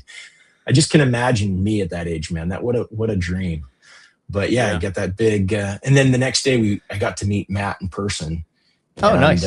And so that was really cool because I told everyone to not tell Matt, because I got several friends that were friends with Matt that I told about. And I was like, as soon as I did it, I was like, wait, I'm going to be in his neck of the woods in like 10 days. Don't tell him I'm going to surprise him. Yeah. And so go in there, and he just thinks, I'm sure he was just like, oh, here's another American who wants to say hi, kind of a thing, And I was like, hey, you know that snake on the cover of the book? That's such an incredible photo, man. I'm like blown away. So yeah. And I said, you know what the coolest photo of that snake is? And he's like, oh, like what kind of a strange thing to say, right? And I'm like, the one that I took last week, and I hold up my phone. He's like looking at it, and he's going back and forth, and he's like, dude. It was such a cool experience. And it was really cool to meet him and to swap. I guess it was freezing cold when he found it the first time. And it was, to compare notes on that same snake, and to see that it's still out there 6 years later, 5.5, 6 years later, was really neat. So what a really cool experience. And to share that with my kids was, one of those things that I'll take to the grave with me. Just a really neat thing. And of course, Matt then took us back and introduced us to Kazi, his Komodo dragon, and we actually got to get in the pen with it and play with it. And, cool! Like rubbing his face like it's a big puppy dog, and we're like, dude. I mean, just what a cool experience for those kids, and I mean, we just got to get out there and help the next generation understand why conservation is important, and why it's important to have these books that we've got behind us. I love talking to you guys, and I see your bookshelves right behind you, like I've got here, and right? My new book, the one that we were talking about earlier, doesn't come till Tuesday, so I'm just sitting here going, I'm watching it. I'm like, come on, like it's tracking. Well, this is my Australia side. That's awesome. Like all Australia, everything, trees. Almost rocks. This whole shelf is Australia. I've got several more over here that are American, and I've got a bunch of vet stuff over here, and then in the other room I've got some more stuff. But a mix, and then that's my manifesto that I'll release when it's time. Nice. Yeah, it's made out of cut reptiles magazines that I've glued painstakingly. So it's your ransom letter. When I'm ready, I have the Hobbit. When I'm ready. Oh, man. You're gonna love that Pituophis book. I mean, I'm looking. Like I said, I certainly wasn't one of the authors. I can't wait. But I got an author's copy. I got an advanced copy, and I was part of the editing team, so I had already read it, I don't know, a dozen times before I actually got it in print in my hand. And I've got to tell you, it's what a labor of love. Craig has just put everything into that. And while, reptiles anyways has been his life, but Pituophis has certainly got a special place in his heart, and it really shows. And that's definitely a project of passion, a project of dedication. And if anyone is into books, you owe it to yourself to pick it up. If you're into Pituophis, you have to have it. If you're into the snakes in the American Southwest, if you're into just well-written books that come from a place of someone with personal knowledge, personal experience, and he brings in some just tremendous stories and people and experiences, and the photos with the kids of the various people who helped him with the book. And my son's in there holding a huge clutch. I think it's a jungle carpet python clutch that's like, oh, really? Like 16 eggs or something. He's holding it like this, and he's in there. And of course, my son's like, I'm like, dude, you're in this book. And he like, what? And I'm like, you're famous. Ish. Ish. Yeah, that's awesome. You for an 8-year-old. Yeah. Good enough. It's you ride that high for a couple of years. So. Well, we had to have a talk with one of his teachers, and I'm like, look, he's had some pretty interesting experience in his life, and in his last year, he had several people call him out and say he was a liar, and it really hurt his feelings. But there's a pretty good chance if he's telling a story that's just so far out there, you know, if something sounds 20% too good to be true, he might be lying about it. But if something sounds like so ridiculous, the kid's probably telling the honest truth. Like he's just had that kind of life. Like not many kids his age have had some of those experiences and done some of the things he's done. And sure enough, you know, we went to a birthday party and this kid comes up to me and says, Jackson told me that he's in a book. Is that true? And I'm like, yeah, it's true. Mm-hmm. No way. You know, just like melted this kid's brain. He's like, he's famous. and as the kid runs off, I'm like, ish. Whoa now. Quiet, Dad. Right. Yeah. He became the coolest kid in school. Yeah. So, but yeah, no, what a cool book. I'm so stoked to have it on my bookshelf. And I'll treasure that. Yeah, get it. One. Heck yeah. Yep. It's I'm waiting in the mail, right? Were you too, Owen? Waiting. Yeah, well, I did the pre-order, and then it's like me too. And then a couple shows, like it was the last 2 shows. Craig's like, look, and I'm like, God damn it! I know people who were there. I'd be like, get the book, So, oh man, that's what I have to do. And I think Keith is like, I also got an advanced copy, so I know you're like, damn, Keith. I can see him when we go to his house. Yes, I can steal it from him. Because that's not I'm just gonna look at it. All right, fine. Fine. Yeah. All right. Don't steal it. Don't steal it. Just ask. He'd give it to you. Yeah. But he probably would. He would. And I feel bad. But man.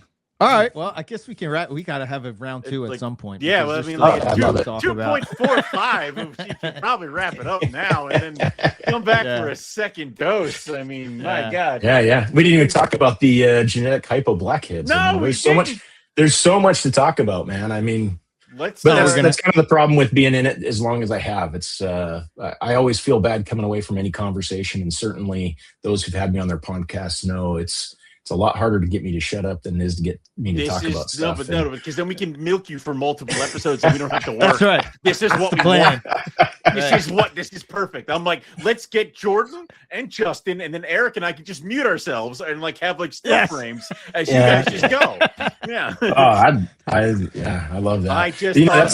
That's how the Carpet Fest thing happened. Is they asked me to do the presentation. I was like, I can certainly present, but Justin and I just did our 50th trip. I could get Justin to come down and we could talk about, between the two of us, we've seen almost every species in Australia of python. We're missing just a couple of them, one of which I know you guys have that we don't have. So we'll have to rectify that. For your life. It's our one thing. Do it. And so, it was just kind of a natural thing I was like, I could probably get Justin to come on. We could talk about all the pythons of Australia. Yeah. And I mean, to have Carpet Fest where you've got a captive audience of people who are into Australia stuff. And, kind of like this episode here, I guess, I think Michael Taylor was expecting us more to be like 15 to 30 minutes. And it's like, you can't get Justin and I to talk about Australia to 15, 30 minutes. We can't even microphone, sir. Yeah, exactly. So I don't even remember how long we went, but it was fun, wasn't it? It was. I love seeing those pictures up on the side of the building. And that was cool. I like that. Yeah, man. Yeah. Again, it's about those little moments in life. You know what I mean? Mm-hmm. Like I was glad that we made the trip and we were there, and it was great meeting you guys there. It was great to have Casey come down for that and be part of that. And it was neat to get in some. I've done a little bit of stuff with Casey over the last few years, but to actually get in the field in West Texas with him right before the Carpet Fest. Jess and I were fairly spent. We just been through hailstorms. I know. And yeah. had seen that crazy Lepidus, get some cool photos, and just nights where it's like it's hard to hurt because we're just swapping stories and talking Australia with Casey and his buddy Jeff the whole night. And it's like to then get up and stand in front of people who I think the world of, you guys included, and to share those stories. You know how crazy it is to talk for a couple of hours about Australia, an Australian pythons with Casey sitting there staring back at you. Yep. I can't imagine. Nope, I don't want to do it. I don't want to. Like I'd be nervous doing it in front of most of you guys. Like it's like, I don't want to do it in front of Eric. Like, why am I going to do this in front of Casey Lasik? No. Right. No, it was incredible. But I've had some really incredible experiences. I think Jess and I each have logged about just over 30,000 kilometers of driving in Australia between all of our trips. We've done different. He spent more time in Western Australia, but anytime you guys want to talk Australia, but we need to talk Australia where we're down in Australia. We need to get down there with you guys one of these trips. We need to swap stories while we're in it. Yeah. Can we get an MPR shirt that says "I survived the Zoolander Death March" or something like that? Yeah, we need to have that. We need to. Fundraising idea. But anyway, go ahead. Go ahead, Owen. I was going to say, do you have any place you want to throw out there to kind of for people to contact you if they want to pick your brain about a Woma, get a blackhead, annoy you about a diamond python, various other things, right? Make you do a map for a book. I don't know. So the best way to reach me is probably on Facebook or Instagram. I check Facebook more often than Instagram, either under my name, Jorden Perrett, or Perrett Reptiles is where I do most of my reptile stuff. And then I've also got a channel, Faunatography, all one word.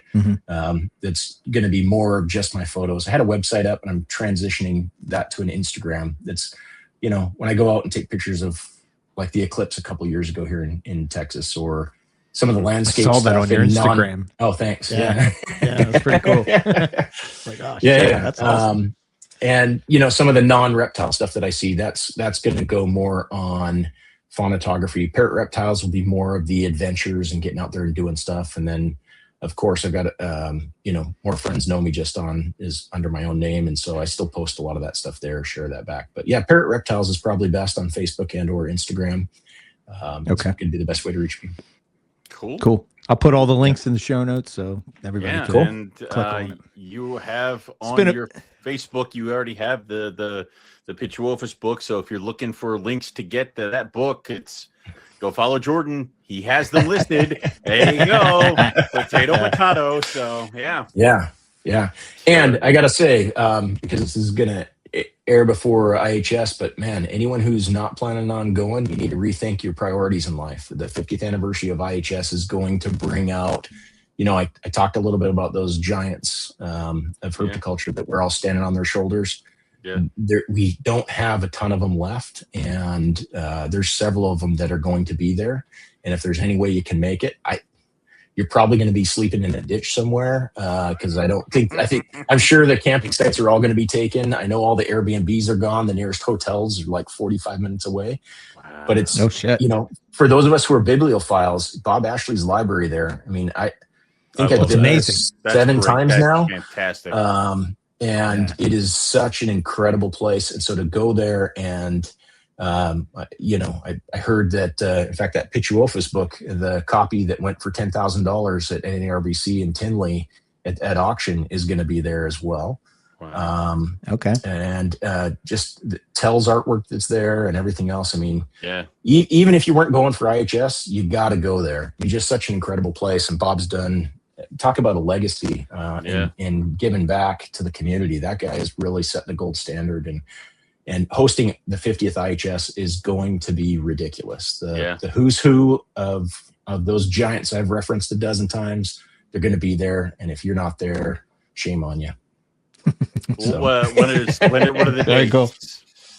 July 29th through August 1st or 2nd, I think. All right. Eric, book the MPR private jet. July 29th to what was it? August. August 1st, I think. Yeah. All right. Okay. Get the jet. International Do we not have that Cryptological yet? The Symposium. jet. Okay. Do we not have? Yeah. We I guess should have that by we're gonna now. sleep in a ditch though, Owen. But I've if you're slept okay in with worse, that, I'm and okay so with have you. Together, actually. Like it's True. All right. Well, yeah, Jordan, it's been an absolute It's pleasure. awesome, dude. Pleasure's mine. Thanks for having me. Absolutely. And yeah, we'll definitely have to do a round 2. We didn't talk diamond pythons. We didn't talk No. carpet pythons. No. We didn't talk about the blackhead. Blackhead. We didn't touch the Oh Cebu. my goodness. So Didn't many get into oh my my goodness, 100 no, flower you snakes or, you know, Yeah, man. none of Yeah. it. Don't worry. Moxasimus, any of the We'll cool go round 2, for fluids. sure. Yeah. So many things. Yeah. All right. And now that me and Owen have blackheads, maybe we'll have a blackhead round table or something like that. Oh, that'd be cool. At some Please point. don't make me Yeah. sit on that because I'd be like, I don't know, he's there. Like, This is where you push yourself out of your comfort zone, Owen. yeah, he drank water. Rise to Deep the end of occasion. pool, buddy. Yeah. Yeah. Yeah. Rise to the occasion. All right. Awesome. Anything you got, Owen, that you want to hit on before we take off? This isn't coming out, so if I saw you at the Oak Show this weekend, hi. And I had a blast at Keith McPeak's house, and I took many animals home. Very good. Well, that's it. Yeah, it's predicting.